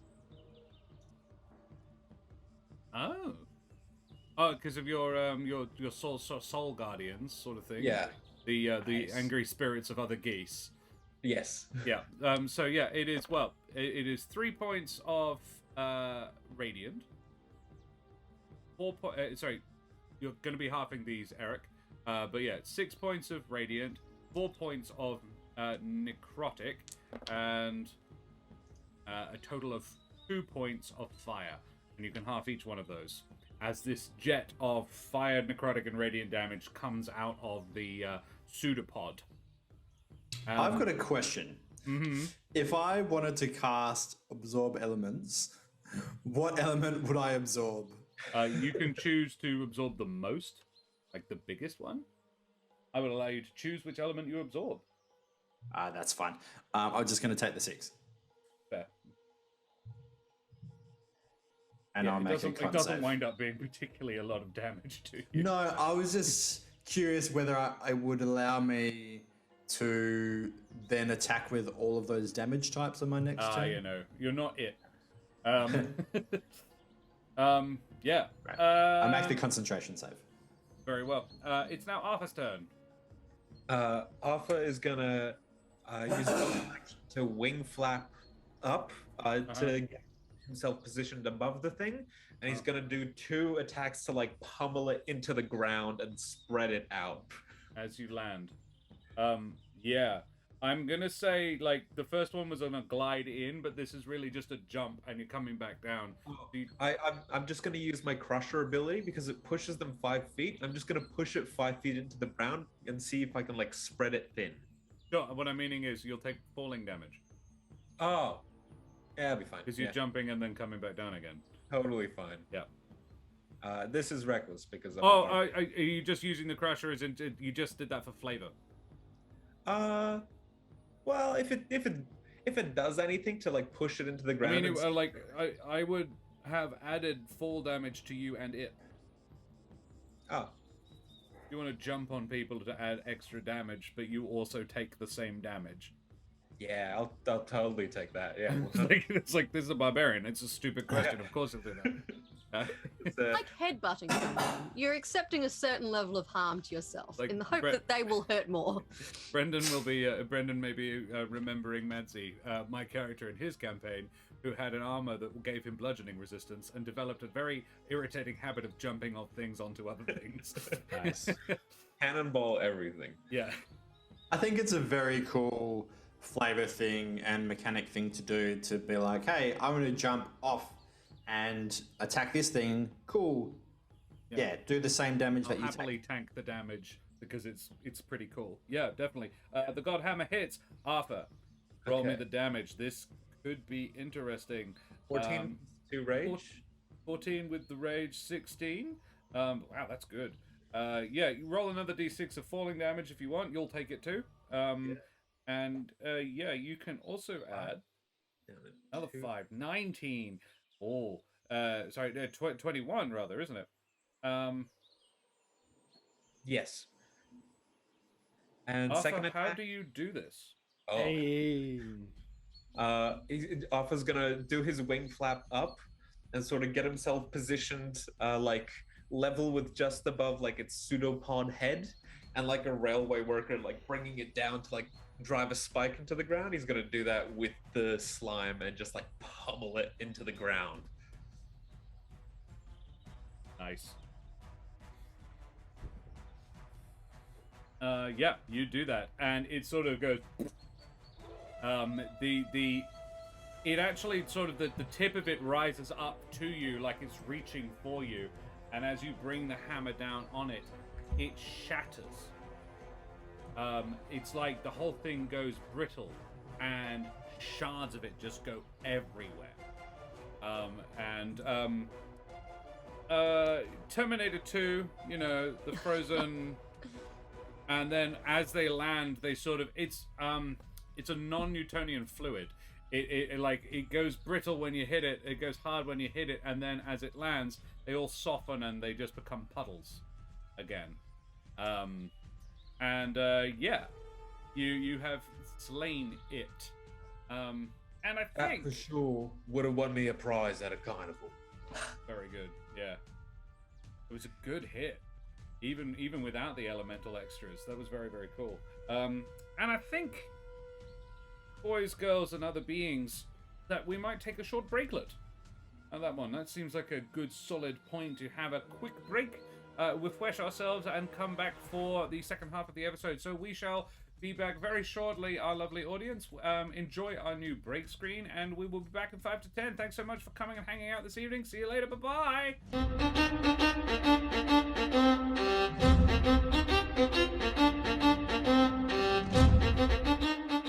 Avast and ahoy, mateys. We are back. Welcome back to Corsair's Cove. Chuck those hype emotes up in chat. We have our lovely heavy hype chat emotes as well, done for us by the amazing Daria Yevdenova. Daria can be found on her Twitter if you want to check out her artwork, or you can just look at the screen right now. We currently have Havier Berlendenov there, and he's lovely. Yeah, heavy hypes in chat. Thank you so much for joining us this evening, guys. If you're enjoying this show, please chuck us a follow. We do appreciate the love. And now we'll get back into the story. The guys have just defeated one of the elemental slime, which is my own creation. I hope you enjoyed it. It was pretty cool. And yeah, now the raptor lady who was standing on the bow swoops down from her position on the figurehead of her vessel, swoops down towards you and swaggers over, smiling and flushed with excitement. She wears the uniform of a naval officer, but with some colourful alterations, and her left wing is badly scarred and missing most of its feathers. Well, mateys, that was fun. Well met. I'm Petra Cloudburst, but most people just call me the Captain. Can I offer you a ride in thanks for your help? Oh, that'll be great. We're heading to Saltar's Point. Yes, we will take your ship. Thank you very much for offering. I think she just meant to give us a ride, not the whole ship. Yeah, I'd be needing my vessel, but you'd be welcome to join me and me crewmate. Julio, we might be having guests for dinner. Could I be first mate? Unfortunately, my friend, that's what Julio's here for. And you Probably- hear Julio go, "Meets off my position! You can be second mate." I like that, yeah. Your first mate in our hearts, Arthur. Thank He you. goes, "Where are you beheading, lads and lasses?" Saltar's Point. Oh, that's convenient. That's where we be heading as well. Oh, great. I'm curious. I love your vehicle, but I can't help but notice that we are very specifically not on the road. Why have you chosen to come through the wood? No, we reached the road. You just reached. Oh, we the did. road. Yeah. Gotcha. Okay. You avoided Never another mind. thing on the road that didn't happen because you chose a different path. I see. I love your vehicle. It's great. We would love a lift. Aye, Do you by well, any chance know a Captain Forrest Simbale? I do actually. Captain of the Coast Guard down in Saltar's Point. I mean, most of us locals down. I live in Saltar's Point. Most of us locals, yeah, we know him all. We all know him. Good guy. Oh, good. Yeah, we're doing a job for him. We're gonna Oh. take care of that big worm. All right. Yeah, fair and even-handed chap. I'll be honest. He actually, I used to be in the Coast Guard myself. And he and I were up for that job, and he got it. I prefer life in the private sector anyway. What exactly is it that you do? I'm a merchant now. Did a bit of captaining, did a bit of sailing, but hop aboard. Why was there a big slime on your ship? Well, making your way past the marked fields every now and again, you do tend to see a few slimes. So I'll be honest, that's the most I've ever seen, Yeah, you don't normally get them out this far. and I've never seen them do the whole thing before. No. Or the kind of multicolored thingy. Never either. that. It seemed very intelligent. And I did. Captain, you don't have any idea why it would have come this far out of its way to harass you. You said you were a merchant. Do you have anything of value that is particularly wanting for a slime? Slimes Oh. want anything? Not what a slime would want, I couldn't think. I mean, you're How welcome would to you have a know? look in my hold. I wouldn't know. This is the thing. I mean, would you know? Who I wouldn't knows want- what slimes want?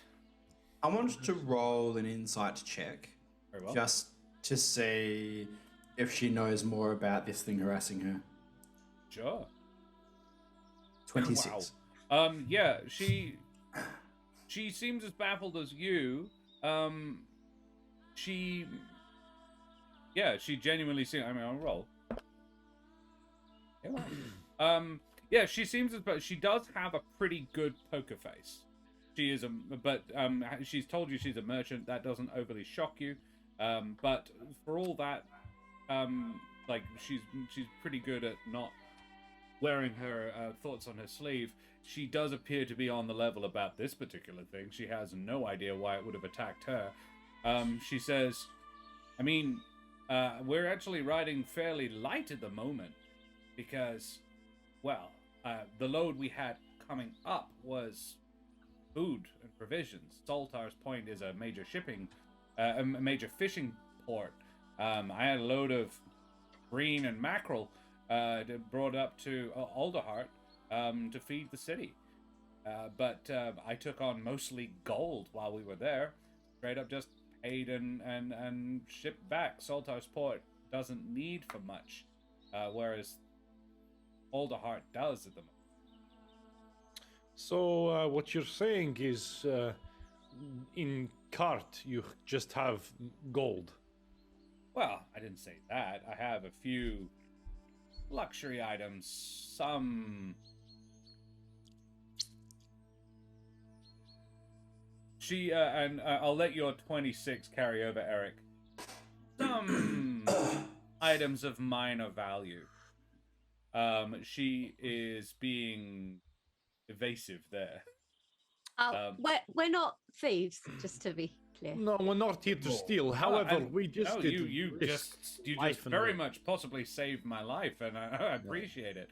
I think a lift to Saltar's Point, and heck, I mean, you're welcome to sleep on the vessel. We're still a couple of days out, and Julio's a fantastic cook, so yeah, we'll happily shout you dinner.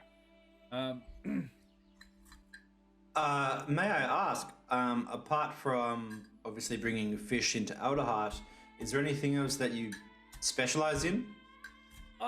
Navigational equipment. Look, we're all friends here, aren't we? I've been known to move a bit of contraband. Oh, yes. Yes. I like you even more. What kind of contraband? Nothing nasty. I'll be honest, basically just black market stuff, things that, but I have my lines. I'm no drugs or anything like that. Basically, it's more about avoiding taxation. So you wouldn't say that you are committing treason by selling secrets to, like, the elementals or something like that, or enemies, you know? No, I wouldn't say. Okay. That. Well, Eric. So this person do crime? Is that okay with you, or like, do we have to go through a system here, or like, you know, is there a checks and balances? You were snitches, right? I'm not a cop. You have to tell me if you are. I've heard that, yeah. I'm not the law. Show me your wire. Who's wearing a wire? Sorry, no. Divination badge. Getting blow off all of you. Yeah. The tenders aren't even any kind of real formal law. Oh, you're a tender. Oh, that's all right. No, you guys are all right. That's okay. Good. I'm glad that we don't have a problem. Oh, we wouldn't have had a problem, but I might have been a little bit more cagey around you. It's important to know who to trust. Would this be a good time to mention I'm technically in the Wildwood Brigade? Well, the Wildwood Brigade are all ex-bandits, right? Yeah. So you understand. I do. Yeah. I have sympathy for your cause, but... And that's interesting, too. You have the look of... God, I'm not sure what you have the look of. He does that look a lot. Friendship. Javier, are you trying to intimidate for friendship? Always. This woman is not actually hugely easily intimidated. I'm gonna roll for it to just see her. Yeah, crit success. Oh, okay. Yeah, she is not in any way intimidated. That was a natural yeet to see whether or not she is like, yeah, he's a weird one, but cool. You say he does this a lot? I call it the Havier. Petra Cloudburst, nice to meet you. Matey. Nice to meet you too. Havier be Landinoff. Pleasure. Oh yeah, I'm Kesh. Sorry. Skipped that bit. Kesh Glitterweave? Yes. No offense, I make a point of knowing who the authority figures are in any particular happen. You're a major in the Wildwood Brigade. I didn't view you as a particularly dangerous person, but certainly someone to know about. The contacts I have in Alderheart say you're a perfectly decent person. Can I insight check that? And I'm Arthur Breakthrough. Arthur. Pleasure, Arthur. I'm Eric. Eric. Nice to meet you, Tender Eric. What is your last name? Whose? Eric. Eric, yeah.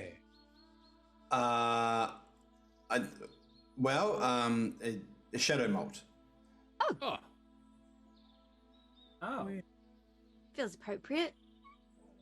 I want to insight check the captain. I think she. Feel free. Yeah. And I did it as well. Yeah, she recognizes the name Javier. Eric, she's probably met your granny. Yep. Wait. Who's Eric's No, granny? it's not an owl. Oh, right. I'm gonna say I don't think either of the other two would necessarily have heard of the Shadow Malts. So I'm not really gonna- glad that I sent you that message today, Yeah. Josh.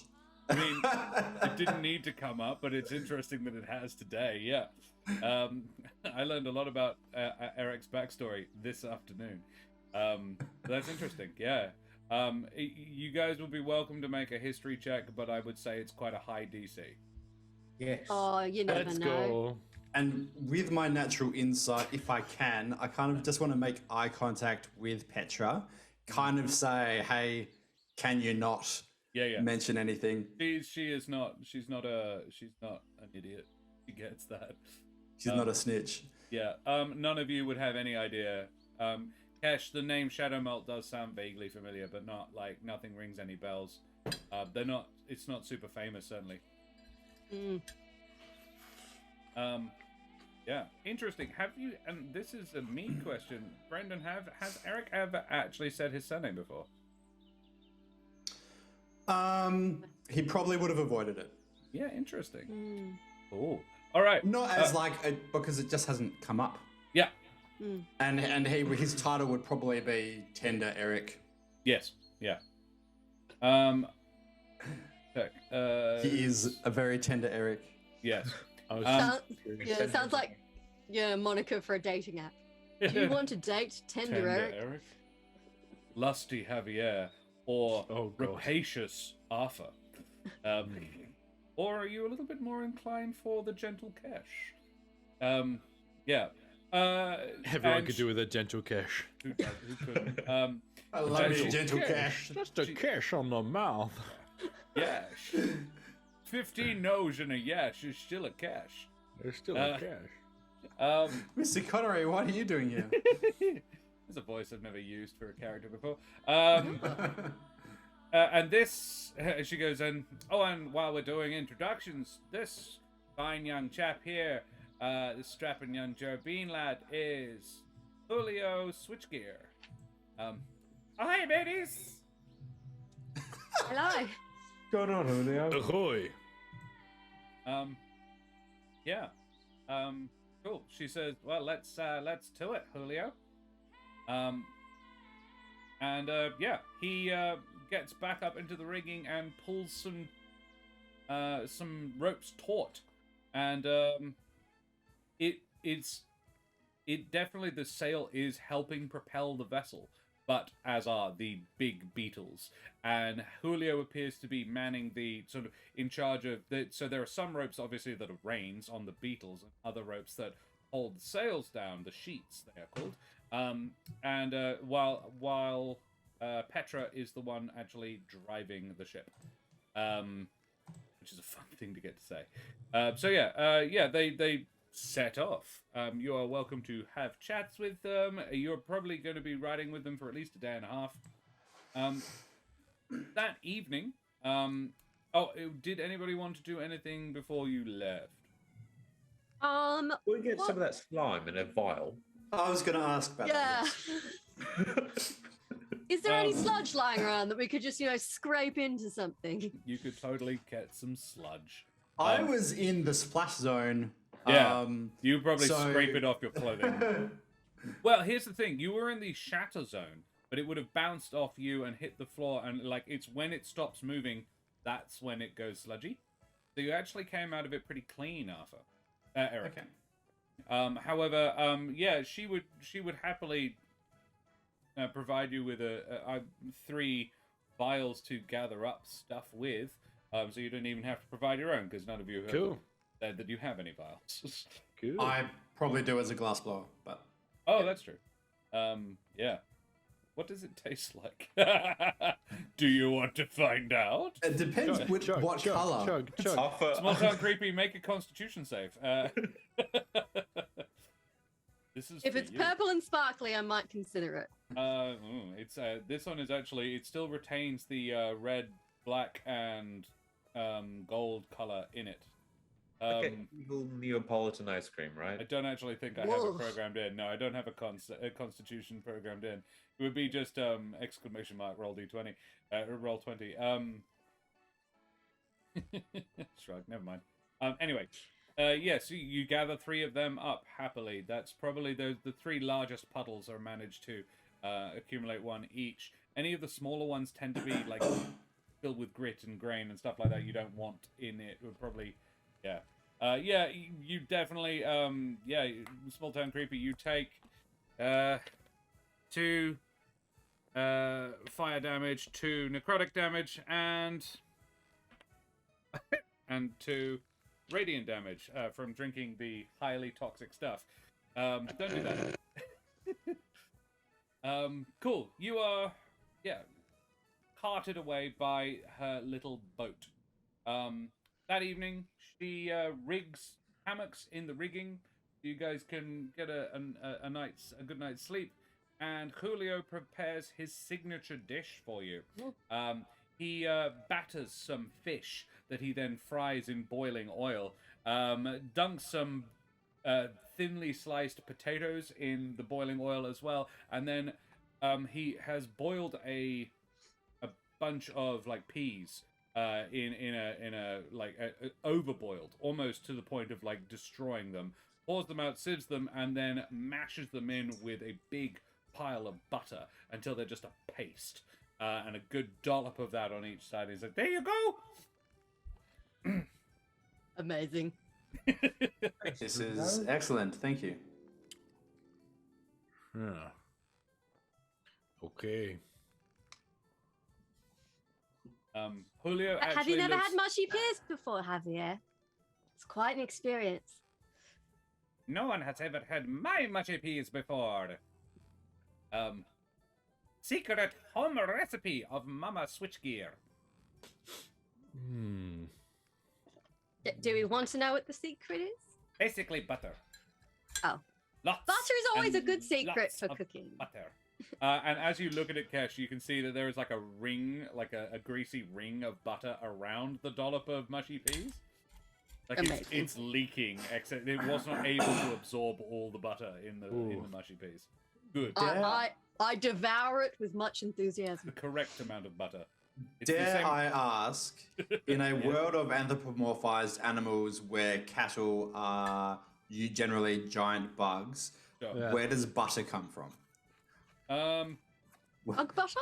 Soy milk. Can you milk a beetle? Soy milk butter? Okay. That's the least offensive answer, so There you I go. like You're that. welcome. There you are. You could say margarine, like olive yeah. oil. Yeah. Oh, yeah. There you go. Yeah, it's a vegetable-based substitute of Right. some sort. Yeah.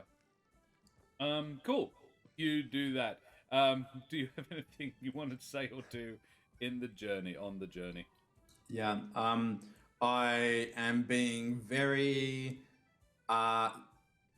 specific about not bringing out hope, but Sure. I do want to study the cipher, the Ignan cipher that I got from Havier. Oh, sure. Yeah, Just- absolutely. Just try to start learning Ignan. Very well. In It which would actually be case- Nuttalex, because we're all animals. That's true. Yeah, Nuttalex. Yes. Yeah. Arthur, make me a straight intelligence check. Arthur or Eric? It's Eric. Really shit at it. Arthur, what do you think of this? It's a lot of squiggles. I think you may be holding it upside down. So try and flip it this way. Okay. No, it still doesn't work. Yeah. Wow. Amazing. Cool. I Yeah. learn it overnight. Yeah, not quite. But yeah, you definitely you have found it to be a very productive like something about having a family name brought up and fighting an elemental really focuses you. Maybe it's the nice sea breeze. You are pretty close to the coast now by the time you get to the evening. And what's interesting is because of the mode of transportation, you don't need to stop. Beetles can pretty much soldier on pretty much indefinitely, and the wind also assists with it. So you can make a decent click regardless of whether you're sleeping or not. It would appear that Julio and Petra mean to spell each other throughout the night. So they could both get a decent night's sleep, and you guys don't even have to sleep in watches if you don't want to. Yeah. And so you have accelerated your travel a little bit. It probably moves slightly slower than walking pace, but overall makes up for it by being able to continually go like non-stop. He does occasionally stop to water the beetles and so forth, but beetles really can just keep going and going and going. Is it bad that when you said water the beetles, I just saw her with a little watering can, Yes. just sprinkling them? When I said they can keep going and going and going, I got a Duracell beetle in my mind. A much less cute and fluffy creature. All right. Yeah. Very well. Arthur, I have made it. It's Eric. I have made a note of 22. Interesting. Right. Cool. The following day, around mid-morning, you hit the coast and turn south. How would you be traveling? Where would you guys be riding?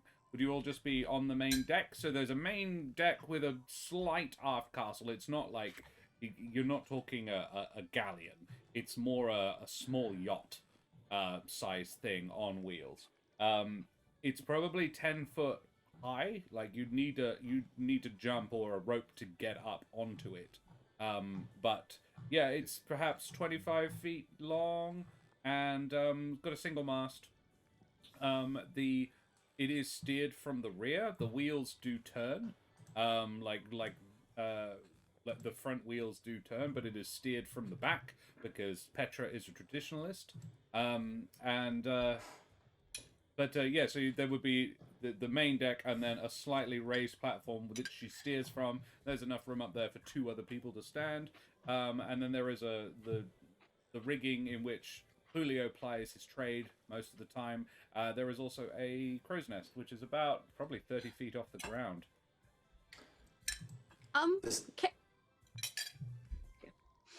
Despite the obvious bait of the crow's nest, I think Eric is going to stay below deck. Oh, okay, yeah. So you're in the hold. There isn't really much space. Like she wouldn't even sleep below deck, but yeah, you can definitely. She has no issue with you being down there. Are you snooping? Snooping? Yeah, you snooping? Well, I hadn't thought of it, so no. No, look, it might occur to Eric, but he is less impulsive than that. So, and he feels like she's pretty on the level. So he's just gonna, just stay below deck. Maybe come out once or twice a day to get some fresh air for a few minutes. And then go back down and just focus on his book, maybe. Very well. Yeah, cool. You do that. Yeah, everybody else? Kesh? Kesh would probably sit up at the front of the boat, kind of enjoying the view, keeping a watchful eye for more freaky slime things. Definitely. Arthur, Eric? Javier? Sorry. Eric's already spoken. Javier, Arthur. Josh is a tired boy apparently today. He would be somewhere where he could see the moon. Sure. At night, yeah, definitely. But we're talking daytime as well. You would be on deck basically. There was the hammock was you would have chosen a hammock that was able to see without the sails obscuring the view. The moon, absolutely. It was a 3/4 last night. 3/4 full. And Arthur? Arthur would have got rid of his jacket. He's now just wearing like a sash belt and has fully embraced the sailor's life and is having like maybe like a little too much fun with it. He is a boat on a boat. He's a boat on a boat, and he's gonna go up to the goose's nest and climb the rigging and everything. Yeah. Cool.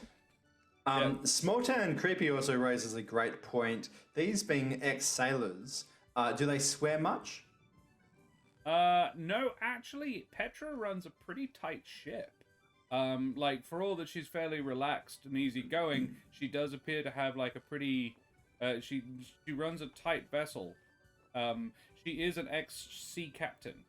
And she would be, swapping stories with you guys. She would definitely ask, and it's sort of from where she is, you can all hear her, so you don't need to be, like, right next to each other to talk. But she was like, so, why are you heading to Saltar's Point? You said you got a job with Ferris. Giant worm, apparently. Big thing to kill. Oh, the Wakewyrm. Apparently it's being disruptive, and Yeah, we you are could to say that. discourage it. You could definitely say that. Aye. Oh, wow. You guys think you're... I mean, I've seen what you're capable of. That was pretty impressive. Yeah. Amazing. Do you have any plans? Do you know what you're planning on doing? Well, I've never fought one before, so my plan was to see it for myself and then make a plan. Don't know about the Right. others. Right. Do you have any experience with the potential big sea monster? She goes, well, seen a few. I sailed for over a decade. I captained, well, I didn't start out a captain, but I captained a vessel for 3 years. I've seen 2 out at sea, a male and a female, like at different times. The female had a baby with her, which was impressive. They're quite doting mothers. So how do we kill this one? I've never even heard of one being killed, but then I've never really even heard of one being aggressive up till now. They're like, don't fuck with them, but you leave them alone, they tend to leave you alone. Like, I've sailed within probably a mile of one, and it didn't make a beeline for me. Boats are made of wood. You can't eat wood, or at least, well, animals and reptiles can't eat wood. I'm going to poke my head above deck for this conversation because this is also something that I'm working on. Petra, Captain, would you say that they are intelligent? Or, I mean, something that size has a brain that's pretty big. But that being said, they're not person smart. No, not to the point of language or communication or anything, but more operating on more than just instinct. Oh, definitely. They're predators. Predators are smart. That's what I thought. Does anything like deter them? Do they not like high-pitched noises or, you know, the smell of sulfur or something like that? Fire? They Makes sense. don't like fire? I think. I mean, I wouldn't, not to the point of it hurts them more than they normally would be hurt by it, but it's just something that they don't encounter. Like, the way where they live is water, so, but they breathe air, but they it's something so other to them it would frighten them, maybe. You could also try bright light. They tend to swim real deep. Their vision isn't super good.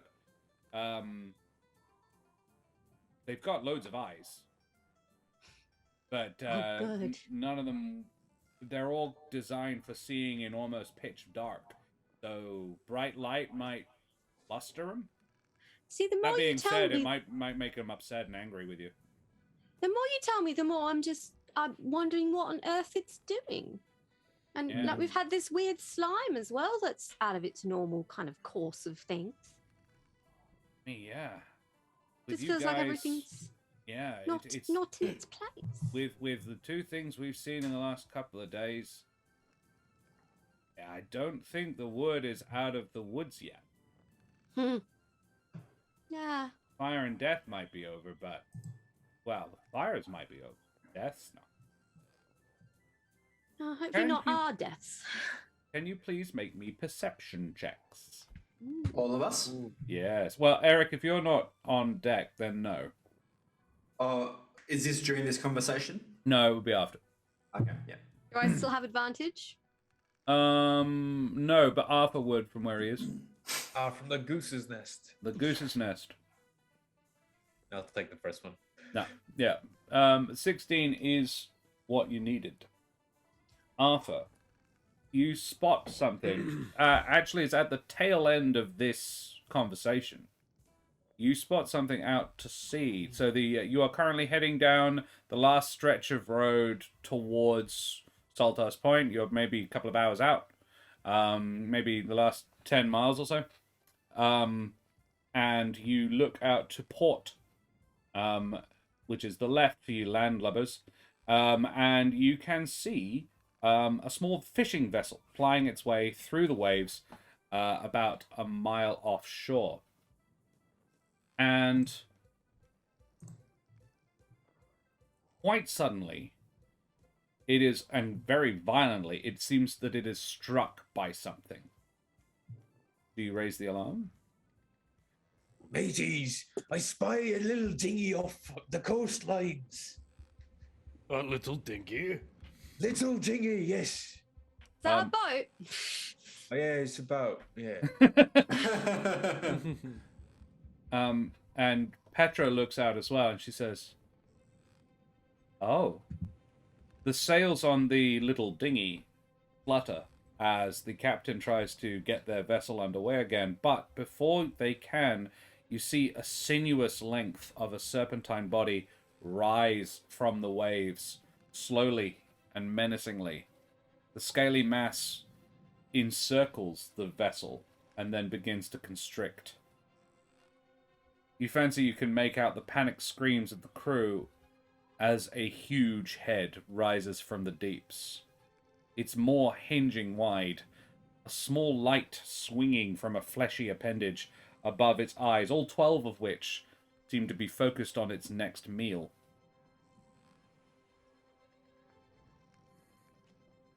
Does it eat the boat?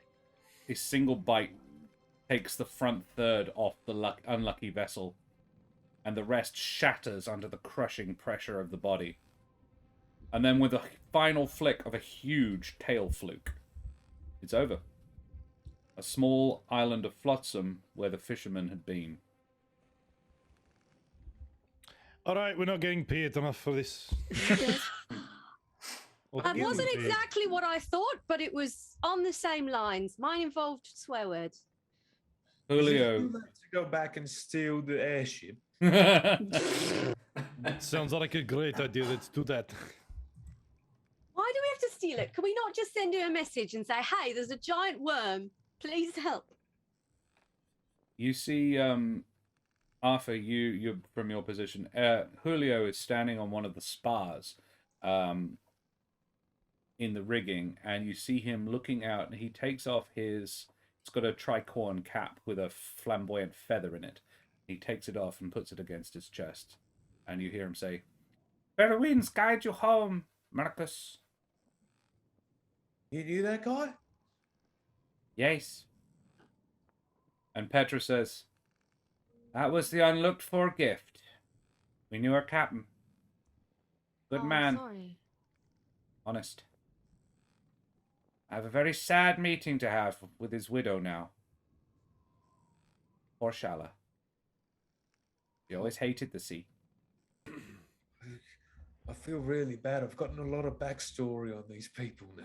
Yeah, so Fair winds, Marcus. this is awkward. I just kind of came to kill the thing. I didn't want to feel sad.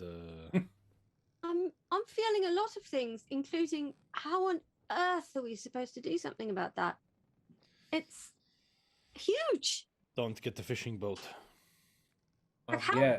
how You're- big a boat could we possibly get? You are Do we going to even want to need a be- bigger boat, Ha ha ha ha. says Petra. She says, well, funny you should mention that. She was hurt. What? You see the scar on her face? None of you rolled high enough on your perception checks to notice it. She says, there was a scar on her face. Huh. 3 of her eyes had been taken out. I wonder what did Oh. that. Could there be a bigger one? Well, there's always a bigger fish. Is it possible that there are more than one of these and that people are just thinking they're seeing the same one because, you know, they don't see him that often and one worm looks much like another worm to the untrained eye? Well, most people around here would know the difference between a boy and a girl, at least. Right. That one's a girl. Right. And you wouldn't happen to know whether the one that has been seen before was also a girl? I believe it was. How do we know that it is girl or boy? It The is. girls have the lure. The little dangly light. Oh. Boys But don't how have do them. we know like what pronouns that they use? Is very very wrong and not PC that we do that. She gives you a look of like, is he serious right now? I mean, fair. Anyone know suppose. Aquin? Maybe ask. I think it's the The- right thing to do. And All we the don't- commotion and the swearing of watching this attack probably would have caused Eric to. Maybe come it took long enough that Eric could have come up and seen the tail end of it, if you excuse the pun. Ha, ha, ha. Hmm. How far from shore was it? About a mile. Just about like you could see the boat, you could see the worm, but it's making out individual people, little more than specks. Interesting. I would suspect that it wasn't a bigger Wakewyrm that made that damage. That it may have been this. I don't know if it's this intelligent, but this may be some kind of retribution for attacks that people did to it. Mm. But one way or the other, I would say that that kind of damage would probably have been done by people rather than a creature. Why are you so it's- quick? Because I know people. What sort of weapon could possibly do that kind of damage? A boat? Hmm. Petra said, yeah, if you hit it, if you happen to sail right over its face, decent Oh. clip. Ouch. That's I've why heard it's it killing happen. boats. I've heard of it happen to whales. Someone didn't do something dickish like kill a baby one, did they? She goes, so the girls will fight to protect their young, but she wouldn't leave it, you know? Yeah, but if it like maybe the ship rammed the baby one and then the female was like, well, I'm gonna fuck all your shit up until I'm bored, and it's still going. She says, I don't know. But Well, I think we have to that's- ask more questions at the town when we It's get a- there. I have a lot of questions. I'll keep my ear to the ground about what's going on. Obviously, I've been gone from the point for about a week now. Actually, it's nearer 10 days. But yeah, if you come see me when tomorrow morning, say, you can drop by my shop. Oh, you have a shop? What That's shop? nice. Yeah, the Marguerite Rose, my humble vessel. And from the crow's, well, from the spar he's standing on, because Arthur is in the goose's nest. Julio shouts out, "Land ho!" in a clear and obvious attempt to raise the mood. And as he does this, you look and you come around the final bend in the cliff-top road, and you spot Saltar's Point. It is an oddity in the wood. The settlement is built into the walls of the cliff, and the rock spires offshore, all of which are connected across multiple levels by sturdy rope bridges, and in one instance, a cable car. And most of the homes are partially dug into the cliff walls and covered in off-white plaster, with terracotta roofs standing out boldly against the pale chalk cliffs. Walkways and terraces spider web across the whole affair, and you can make out several birdfolk navigating between the cliffs and the three main spires of rock by use of their wings. Down at sea level is a natural harbour with breakwaters that reach out and anchor on two of the spires, while the third stands sentry in the centre of it all, a network of jetties and piers depending from its base. The caravan begins to negotiate down the path to the shoreline, and Petra points down. There she is, my humble vessel. And looking down, you can make out what first seems to be the wreck of a large merchant ship. But on closer inspection, it has been modified into a shop. Windows, doorways, storage areas, and other accoutrements having been added in the manner of barnacles accumulating on a hull. Well, that's very practical. Aye, waste not, want not, you know. Hmm. Well, yeah, we stock... I've got a good trade in well-made weaponry, magic items, and navigational instruments. Seafaring stuff, mostly. If you fancy popping by tomorrow, you could maybe spend some coin. I'll give you the house discount. But even if you don't, I'll keep my ear to the ground and see what I can rustle up. Talk to Ferris. He'll have the news from the top, and I'll have my news from the bottom. Between that, hopefully that can help you. Captain, are you, speaking of Ferris, are you still on good terms with him? Oh, sure. It's just that you said that you left after he got the promotion, so I wasn't sure. No, Initially, I'll be honest, I was a little riled.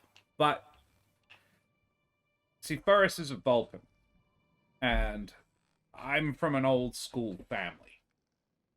And it's not something I like about myself. And it's something I actively seek to change. And I wasn't even aware I was doing it, but I realized, it took me about 3 months. I realized that I was irritated not because I was better than him, but because I thought I was. Hashtag not all Vulpin. Exactly. Well, hashtag not all raptors. Eric is not going to She doesn't understand what that is, but... Eric is not going to say anything, but he's just going to lock eyes with the captain. Yeah. You are welcome to roll a history check about the, what was her name? Cloud something? Cloudburst? The Cloudbursts. Sure. Is that for anyone or just for Eric? You're all welcome to roll it, but Eric would be the one who's likely to know it. Oh, I don't know. Kesh, you've heard of the name Cloudburst as well. They are an old family of Saltar's Point. The wood doesn't have a true nobility in a strict sense, but there are families of landed money. The Cloudbursts were one of the original founding families of Saltar's Point, and basically just they have quite a bit. The family home is a big. It's not sprawling because you can't really sprawl in a cliffside, but it's a lot of holes into the cliff. It's a very complicated manor sort of thing, you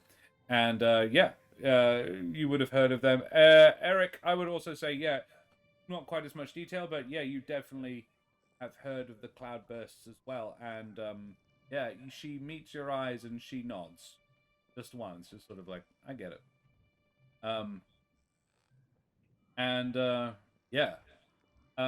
The family was none too happy, but and honestly, I probably could have pushed and gotten my way.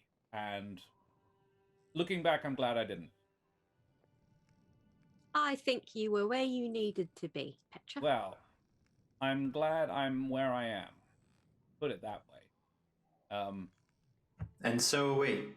You saved us a lot of walking.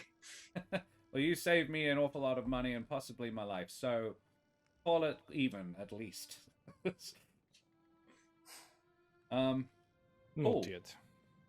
Well, thank you very much, Petra. We'll have to stop by tomorrow once we've got the lay of the land, the sea, the lay of the worm. The lay of the worm. We'll find out the lay of the worm. And Don't lay on the worm. no. Captain, maybe you might know the answer to this question. Otherwise, maybe you could find this for us when we speak to you tomorrow. But how close has the Wakewyrm come to port? Oh. When I left, it hadn't gotten that close. I mean, we saw it 30 minutes down the coast. That's, at Wakewyrm speed, probably 20 minutes of swimming. No more than 3 miles, which is that's close. What is it after? So I mean, bizarre. this coastline is riddled with caves. It might not be the city, or the port rather, but there's a lot of stuff down here. So the history of Saltar's Point, and you would all be sort of at least vaguely aware of the history of Saltar's Point. Eric and Kesh particularly would know. So the people who founded the place are viewed as a bit of an oddity in the Humblewood. Birds don't normally live by the sea, as in the birds of the wood don't normally live by the sea, but a bunch of them decided to, and a bunch of humble folk were like, yeah, this works for us. So they're all viewed as a bit odd. But it's the only port of the Humblewood, which is functionally a nation. So it's an important trading hub and route to the outside world, and eventually they were accepted, but there was a lot of sort of angst about it when it was first founded several hundred years ago. So yeah, there's a little bit of backstory, and there are the people of it are regarded as unusual, by politely unusual, unpolitely fucking weird, by the other people who live in the wood, but tolerated because they're useful and different. Yeah. Petra, Captain, one last thing maybe to ask about is whether there have been any recent victories or potentially even captures of wakeworms or dangerous sea creatures within the last month or so. If you hear any stories of people saying, oh yes, I killed one, then that might be pertinent. I mean, we've always there's always poachers around, but can't think of anybody stupid enough to try for something as dangerous as a wakeworm. We'll see in town. Even Well, we're here, so I'll do precedent. yeah, but you're doing it in reaction, so. But yeah, I'll ask around. I have a couple of places I could start. This is a real puzzle we've gotten ourselves into, I feel. It's an interesting one. The boat brings her vessel to a stop. She says, "This is as close as I can get you easily to the headquarters of the Coast Guard. You want to head up middle spire all the way to the top, and looking, you can see a lighthouse at the top of it. Well, basically just a light. You don't need the tower. There is a tower already. But yeah, there's a big light at the top. And she says directly underneath the light is where they make their headquarters. See you next time, mateys. Thank you, Petra, Captain. Thank you, Captain. Major. See you around. Spasiba. And she nods specifically at that greeting from Havier. And yeah, then she sort of she nods to Julio, and Julio, yeah. And whips the sheets, and the bugs, the beetles start pulling again. Javier, I presume you make your way up. I feel like we're about to climb some stairs. More like rigging a little bit. There's a lot of rope nets and net. So I make my way up where? Well, you all do. I was just checking. I presume you go straight to see Ferris Timbow. Yeah. Cool. Javier, can you make me a dexterity save, please? Oh. What's Something completely unrelated. Okay. A 10. Ooh. Careful of your antlers. They're going to get caught in the rigging. Javier, the rest of them sort of begin. This place is a bit sort of nooks and crannies and harder to navigate for somebody of your spread, I think is the word for antlers. I think that's what they call it. Isn't it an antler spread? He's got the nut butter rubbed into them. Show us your spread. Javier, a paper plane hits you in the face, and you manage to sort of grab it as it bounces off, and I presume you open it up. Yeah. It says, "Meet me at the Southern Cross this evening. You can buy me dinner. I hear you can afford that now, and we'll discuss the next steps." It is signed GN, and there is no sign of the thrower. Must be those damn kids.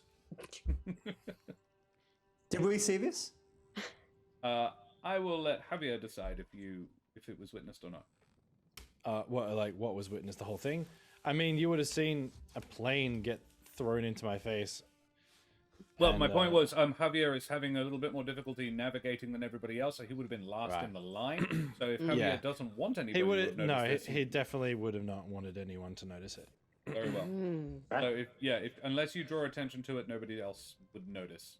Yeah, pretty much. As soon as he realizes, he's like,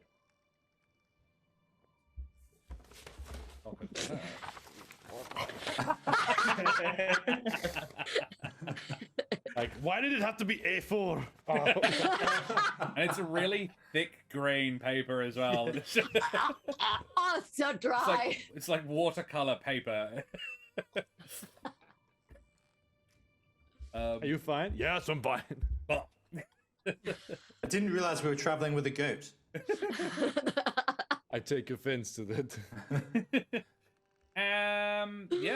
And I think I'll leave it there. Gentlemen, ladies, and other people. So many little character mysteries being hinted at here. Yeah, this is where we start learning about a little bit more about who these people are. So, Psychopaths. We've got definitely that, particularly from your earlier conversation regarding the freaking Arethusia. What the hell? Your interest in bodies. You guys have made it to beautiful and sunny seaside Saltar's Point. What a pity we're not here for a holiday. Well, quite. You are there. And I think we will do some favorite moments. Lovely. Woo! Fantastic. Which means angle my book around the dog. I even made a note. I made a note very early on. So did I. I suspect it was the same one. Was it the same one? You're right. You are a downer. Yeah, that's the one. Yep. Josh has had a few zingers today, but that one was the very first one I wrote down. It hurts because it's true. The comedic timing of it was perfect. Yeah, I know. It was almost great. like, he's agreeing with her about the, no. No, you are a downer. You're right. Well, let's continue talking about Javier. Seeing as that was everyone's favorite moment, let's all find another one to say about Javier, because that was very good. I have another, so I could say another one. I have one. Go for it. massive guarding strike. Guiding bolt. Guarding Guiding bolt. Big guiding bolt. I saw the twinkle in your eyes after the first one of like, oh yeah, this kind of works. And then the second big one was very cool. That's why I did third level. I was like, I'm pretty sure that we're gonna sleep soon. Yes. You know, I think the reason why I was kind of like, so you hit it with necrotic damage, I was like, damn, I was gonna go all like inflict wounds on that shit. 5d10. That's what you wanted to do. Yeah, nasty. Sorry. Because it was I cursed have- as well. Yeah. I have less options. Sorry. Don't worry about it. Yes, and your two options are the two primary damage types of Javier and Eric. Yeah. Yeah. Sorry. I'll screw in one of you. I'm sorry. And also now Arthur as well. Yes. Yeah, you're all good at those things. Sorry. Alrighty. Yeah. Cool. What was Anybody yours? else Did you say? Favorite Javier? My favorite was the eating the paper. Oh yeah. And it was like, Yeah. it was like, wow, he's actually putting that in his mouth. He's committing. I love this. Of course. Javier would. But just Absolutely. before it as well, you said it was like those damn kids. It was all fun. It's I the very much- details of how. yeah. Probably more of a Josh moment than a Javier moment, but you kind of flicked your hair out at one Yeah, point, yeah. and it just all cascaded down. I was just like, "We're getting a hair commercial." Glorious. Well, it On was the- on wet the before Zoom chat. stream, so I was like, fuck, it's just everywhere, man. So hard to manage. Oh, my beautiful shiny hair is getting in my face. It's a pain. It's a curse. Well, Nikolai? who's next? Nikolai. Yeah, the paper one was my second option as well. The commitment, the Cool. A4 note as well. Yes. Oh God. Why does it have to be A4? Yeah, I also quite enjoyed Javier's weighing in on the idea of stealing the boat. Oh yeah, that was great. I enjoyed loved it. everybody weighing in on that one. That was like Yeah. possibly my favorite moment for everybody of the whole stream. Was just that argument and two sane, rational people, and Arthur and Javier. What are you talking about? What are you talking Yeah. about? We're saying. Well, let's rational. not rob ourselves of future favorite moments for other people. Let's talk. Uh-huh. Javier, what was your favorite you moment? Oh, my favorite meme moment. I think. Yeah. Look, I'm not gonna lie. I did enjoy that setup for like you're right. You are a buzzkill. Like I saw it coming like a million miles away. I was like, Javier's gonna be standing there like. Oh, like every time Kesh's kind of voice comes out, like the I don't know, like It's like, what about? this is a He's just stupid like, idea." seriously, like Boring. You're so Boring. boring. Yeah. Stop being lame and survival instincty. that is so. I Yeah, can the fact res that you, it's fine. every time you have that like that moment, you set me up. He's like, oh, here it comes.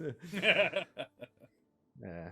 All right. So yeah, that's mine. Yeah, it's mine. Let's talk somebody else. Who wants to go next? I have a Alpha favorite. The Alpha favorite moment. Yeah, plenty of offers. Yes. Arthur Well, just let's do that. launching himself from the boat, like using his own body to deal That was bludgeoning great. damage, was Yeah. was So was good. great. I am a boat. You're a godhammer at that point. I really liked asking if you can be first mate. And I'm like, oh, I'll take second mate. That's fine. And I have another. Because it's a little one. Goose nest. I was gonna say goose nest. Yes. I look. It's an obvious one, but it was it was Arthur's idea to steal to hijack the vehicle, and he also hijacked the entire episode. It was very funny because it was the DM very clearly saying, "Okay, these are your three options," and literally saying, "How about the fourth option?" I choose chaos. Yeah, I that choose was violence. very great. I my Stand by that moment. option till the day Arthur dies. Which will be Lovely. fairly soon. Not if I have anything to say about Yeah, it. you've got 2 diamonds. That's enough. Yeah, we can res you a couple of times. Or As you long as can he's only been dead become a for a friend. minute. It was funny. I started agreeing to it kind of as a joke, not expecting it to really go anywhere. And I was like, oh, no, okay, this is a full conversation that we're having. My favorite moment for Arthur is flexing is on brand. For referencing flexing to get out of the grapple, and then you just kind of says it's like, yeah, flexing's on brand. Yeah. And then I had that random image of like Sports Illustrated cover for Just a goose. yeah. Very buff goose. What does he eat? The top 10 tips for your best Arthur- duck buddy. Arthur in a very small budgie smuggler. It would be a goose smuggler. That's it. Or a gosling. Gosling smuggler, yeah. Then my brain Wait, did is the... this... Oh, no. It's the lime green... Borat suspenders. The mankini. The mankini, yeah. Oh, no. It's a do you have a cute s- portrait. Yeah. Do you have a sibling named Ryan? The goose kini, maybe. Zucchini. I have another small one for Arthur. The attack, the aerial attack of the slime. For anyone who's played Super Smash Brothers, I just imagine that as a down B in the air move, to just come straight down with it, and I thought that was very funny Kirby picturing down that B. as Arthur. Yes, Mm. yeah. Cool. Excellent. Alrighty. Who should we talk about now? Eric. I want to talk about Eric. Eric had some like mystery moments today. Who are the shadow? I'm actually gonna go first because I've got a really good one, and I'm pretty confident no one else is gonna take it. My favorite Eric moment happened before the stream because Brendan dropped Eric's a bit, not all of it, but some of Eric's backstory on me this afternoon, and it was so cool. And I was like, heck yeah, I can work with that. That works super well. Yes. Nice. And it's a tiny moment. But it was only notable to me when it happened. I offered you 3 options of which way to come. One was going via which way.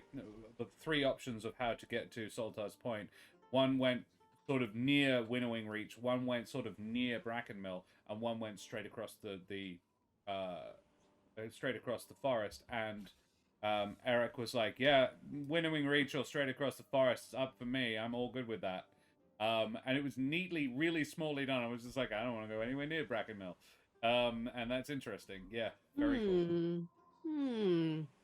Strokes chin thoughtfully. Nicely done, Hmm. Brendan. Meta Brendan, what was your knowledge, favorite meta you moment? knowledge. Yeah. What's there? What was your favorite you moment, Brendan? Oh God. I liked the visual of the tidal wave. I was gonna say that was mine. Get away Yeah. from me. You just get You away from nasty me. fellow. I wanted to do an Aliens quote, but I couldn't really make it work in character. Fair enough. I picked up that spell at 3rd level thinking, oh, a tidal wave would be great to use against elementals. We'll get and then back to like, that. well- Well, hey, you did it. You used it against an elemental slime. I did. First combat after you picked it up. So this was gonna be my after the combat. I completely forgot. While Javier was watching this tidal wave, he's gonna be like, "You could do that the whole time. Like I did, like a rain. We needed water, like we versed fire elementals, and like now you can do a tidal wave. Like where did this come from? I learned it from you. You learned? I didn't do it. Like some rain. You and did then, like, a an bit- air thing, and then I put it on the ground. Yes, but that was significantly more water. Like this, mine was like a sprinkle. Like a Yes, little we're workshopping. We're building on each other's offerings. So now you need to top this. I'll top you in a minute. In a hammock? I'm Oh imagining man, this happened I that just had night. a mental image of a deer trying to get into a hammock, and it was a I'm good really time. glad you finished that sentence with hammock. Oh dear. Oh. Oh, elk. Yeah, thank you. So anyway, that bit of roleplay was Josh's moment, I guess. I was like, that was going to happen, but that was like my thing. Fucking hell, Jesus Christ! He's the tender Eric. Oh my. Small Town Creepy is now shipping Javier and Eric for some reason. Oh no. Oh no! Oh no. Oh no! He just looks at you with those big, intimidating eyes. Yes, sir. Oh my god, I'm jumping back to Havier for 2 seconds. Oh my goodness, his stare fail with the captain. Oh yeah. It wasn't a fail. She No, it was she just a fail. wasn't It was a intimidated. fail. Yeah, so he likes that. He likes that. Continuous attempts to befriend people. Heavy wreck. Heavy wreck. No. It would be as well by the end. It would be a real heavy wreck. Yeah. Karen, tell us your favorite Brendan moment. If you haven't already. I don't think you have. Everyone's kind of dibs mine. Yeah, I had the tidal wave written down. Ah. But I did also like Eric just popping out when the worm kind of appeared at the end. Just turning up in time to drop some knowledge. It's like, oh, actually, Yeah. in my experience. It's like, where did you come from? Well, I had realized that by putting myself under below deck, that I was Alone. excluding myself from a lot of roleplay. So I figured that you made a point of saying that there was a lot of swearing and exclamation coming from Kesh. So I figured that would be a good in for me. You're a malt.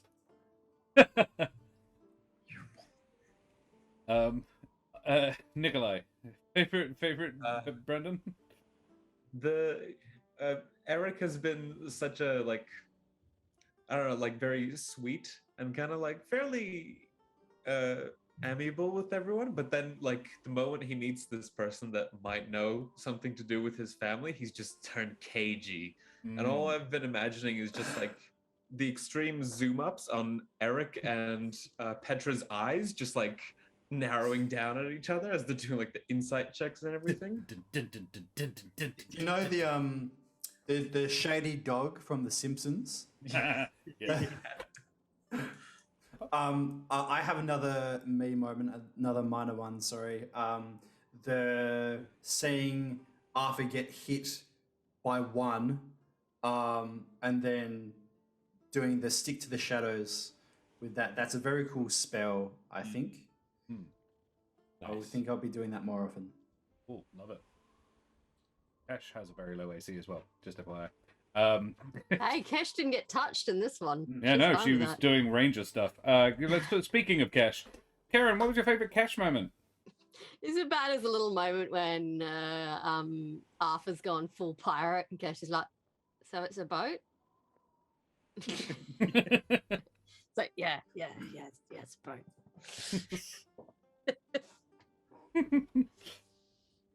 It was a little moment, but yeah. Yeah, no, fair enough. You were so disappointed. I really enjoyed. Glad that conveyed. I really enjoyed a couple of things, but I'm gonna say when you figured out swapping between the elemental attacks was the way to go. I was like, cool, she figured it out nice and fast there. That was good. I like that. Yeah, we did really well with that. Yeah, You guys have got a lot of variety in your attacks. It was a pig. Yeah. Kesh was a badass in that combat. That's my Yeah. moment. A lot of damage. Laying down. Yeah. I was, And it wasn't busting like out she was spell slots. rolling. Yeah, she wasn't rolling low either. I mean, Finally. I'll be honest. His AC was 9. So with Kesh has a +8 to hit or a +7 to hit. No, it's a +8. You really need to roll a 1 to miss. So yeah, even with Bless, it's functionally almost impossible for her to miss. But yeah, she piled on the damage. I think Kesh accounted for approaching 50 points of the 145 it had. Because all of your damage is elemental. Making up for last time. thus avoiding the resistance it had. No arrows stuck in Havier this time. Right. Yeah. Who else has favorite Karen moments? I think it was this was probably the closest that Kesh has ever gotten to like losing control of the of the group with the Yeah. almost airship heist at the beginning, which was fun. I'm up for it. Just let me know what's going to happen first. Beginning of stream. Go. Ah! I could have done it. I know the boat. I've built it. I just need to. Yeah, it would just take me a minute. Like we're just like Josh, we're gonna do the heist. You ready? You ready? Fuck. Okay. Yeah. Favorite chat. Omi's failed roll. Yeah, that was a first time for everything. Yeah, that moment where we were discussing the heist was very very funny. Working with Kesh to try and dissuade the other two. Kesh wants to scream, "Are you fucking crazy? Look at man!" And she's got some restraint. Yeah. Yes, she was very calm. Kesh has seen Jonah Littlefoot's sister in combat several times, Don't and mess with Littlefoots. don't screw around with those ones. They're actually batshit mad. They will stick that little foot right up your ass. Yeah, the little one was very nice but insane. Don't do that. Don't do that. Not about that. Like Alright. Kesh has witnessed Jude Littlefoot defeat a cloud of ember bats by forcing all of the people with her to strap candles to their foreheads. And then rolled a nat 20 on their persuasion check to the bats to convince them that they were also bats. And the ember bats just fucked off. I was like, this is a solid plan. I don't understand how it works, but the dice agree that this should happen. So, because ember bats have little candles on their heads. Yeah, the ember bats are like, oh, you're also bats. Fantastic. Let's all fuck off together. And they did. And everybody else is like, dude, how did that work? Fair It enough. really feels like it shouldn't have. Dude, Littlefoot, insane. Yeah.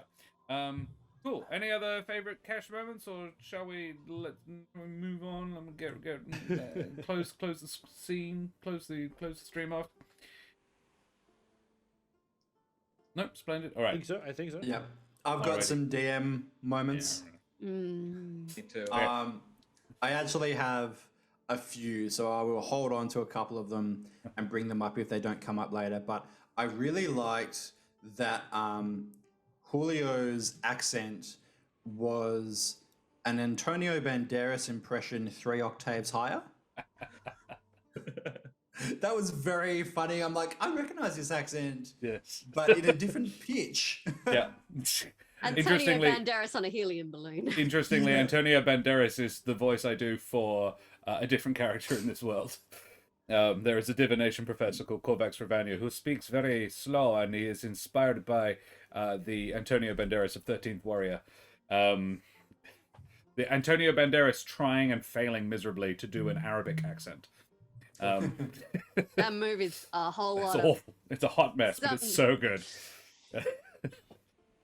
The slime, small town creepy. The slime, that was so awesome. Yeah, I enjoyed that one, and yeah, 13th Warrior is one of my top 5 favorite movies of all time. Small town creepy, but yeah, I really enjoyed the elemental slime.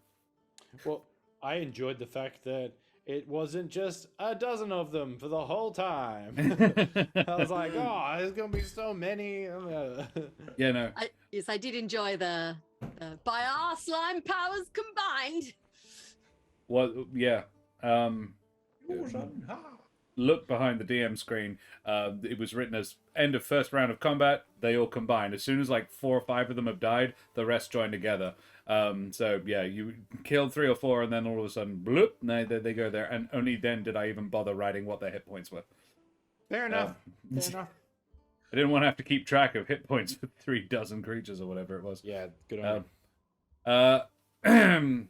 What's the my favorite me moment? I had a couple. One of them is extremely self-indulgent. I managed to get in 2 movie references and a pun in about So many. 3 minutes. So I was many. just Yeah. whipping them out. One after the other.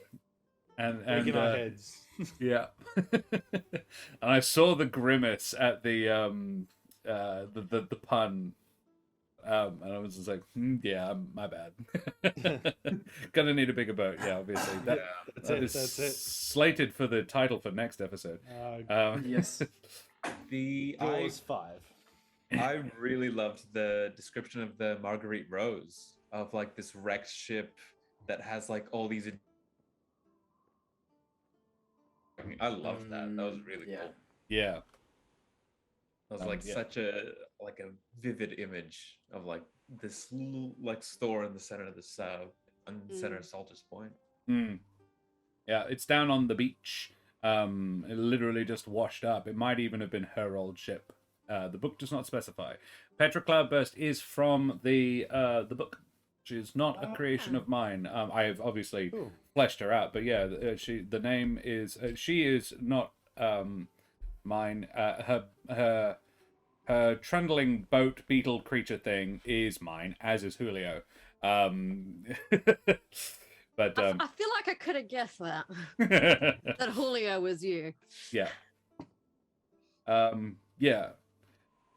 Cool. Alrighty. Anybody else? If no one else has one, I will lay down another one of mine. I was going to say I really like the combat. The slime was very cool, but going again back to the hijacking conversation at the start, you were remarkably calm the entire time. I was watching you, just kind of watching us, and in the past, sometimes when we have like come up with certain ideas, you have sometimes kind of chimed in to say, "Oh, I don't know about that." Do that. But you didn't do that, and you kind of let Kesh and Eric do the work, and I could see you trying to puzzle out in your head, "Oh, is this actually happening this session? Do I need to? What are the mechanics of this going to be?" And that was very fun to watch. As a DM who knows what that kind of thought process is, that was very good. Yeah, I was going to say if I had a second one, it was I was completely honestly, I was prepared. I would have been happy to go with it. I would have made up Jonah Littlefoot stats on the fly. And I like there are some, not specifically for him, but there are some in the book. And you could have done it by stealth. He wasn't on the boat at the night time. He was in a pub. Stealth? Gonna fucking gank him in the face. The trick is, Stab him with if a you javelin. wanted to get away with it, you needed to murder the guy. Like otherwise he would have tracked you down. Like he Yeah, would Kesh not is have. like, if we don't kill him, he's gonna hunt us down. Yeah, no, you could steal his boat, sure, but only if you gave it back, he might have like mad props to you. Don't ever do that again, or I will fucking kill you. If you wanted to get away with it and keep the thing, he needs to die. And I don't know if Jude would be okay with anybody else killing her siblings. We'll kill him and we'll bring him back one way or another. Well, it's a great opportunity for a crossover. Kill the player character's brother, and then she can join us in the stream and kill us. That'd be fun. TPK by Jude Littlefoot. I don't. Yeah, oh god. Nah. Jude is a glass cannon. She wouldn't last a round against you guys.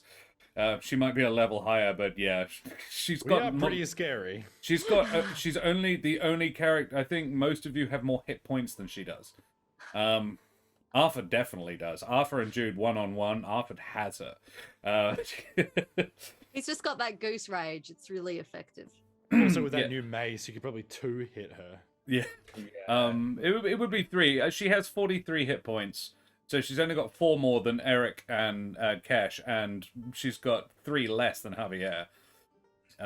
She does Javier have would just smites. stare her down. And Jude is a level in Bard, so she has smites for days. It would be an interesting fight. Javier would not come out clean, but I reckon he could take her. I mean- One-on-one, he's probably the only one of you who could, but Javier could probably give her a run for her money. Amanda, mean- like, she wouldn't enjoy it against any of you. I can also like. I've done this before, like the 1v1s with a grave cleric. You don't want to do it. You don't want to do it. Like Yeah.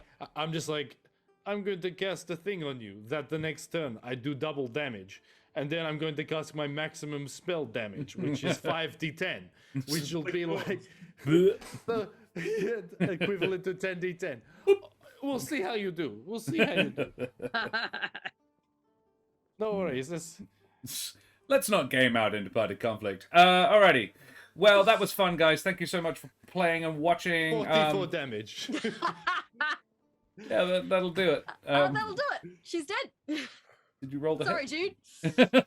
Oh, rolled a hit. All right, let's go. 14. Misses. It's really? Is it, I have been enough combats with Jude Littlefoot. I know her AC is 15. Well, I would have been blessed. So.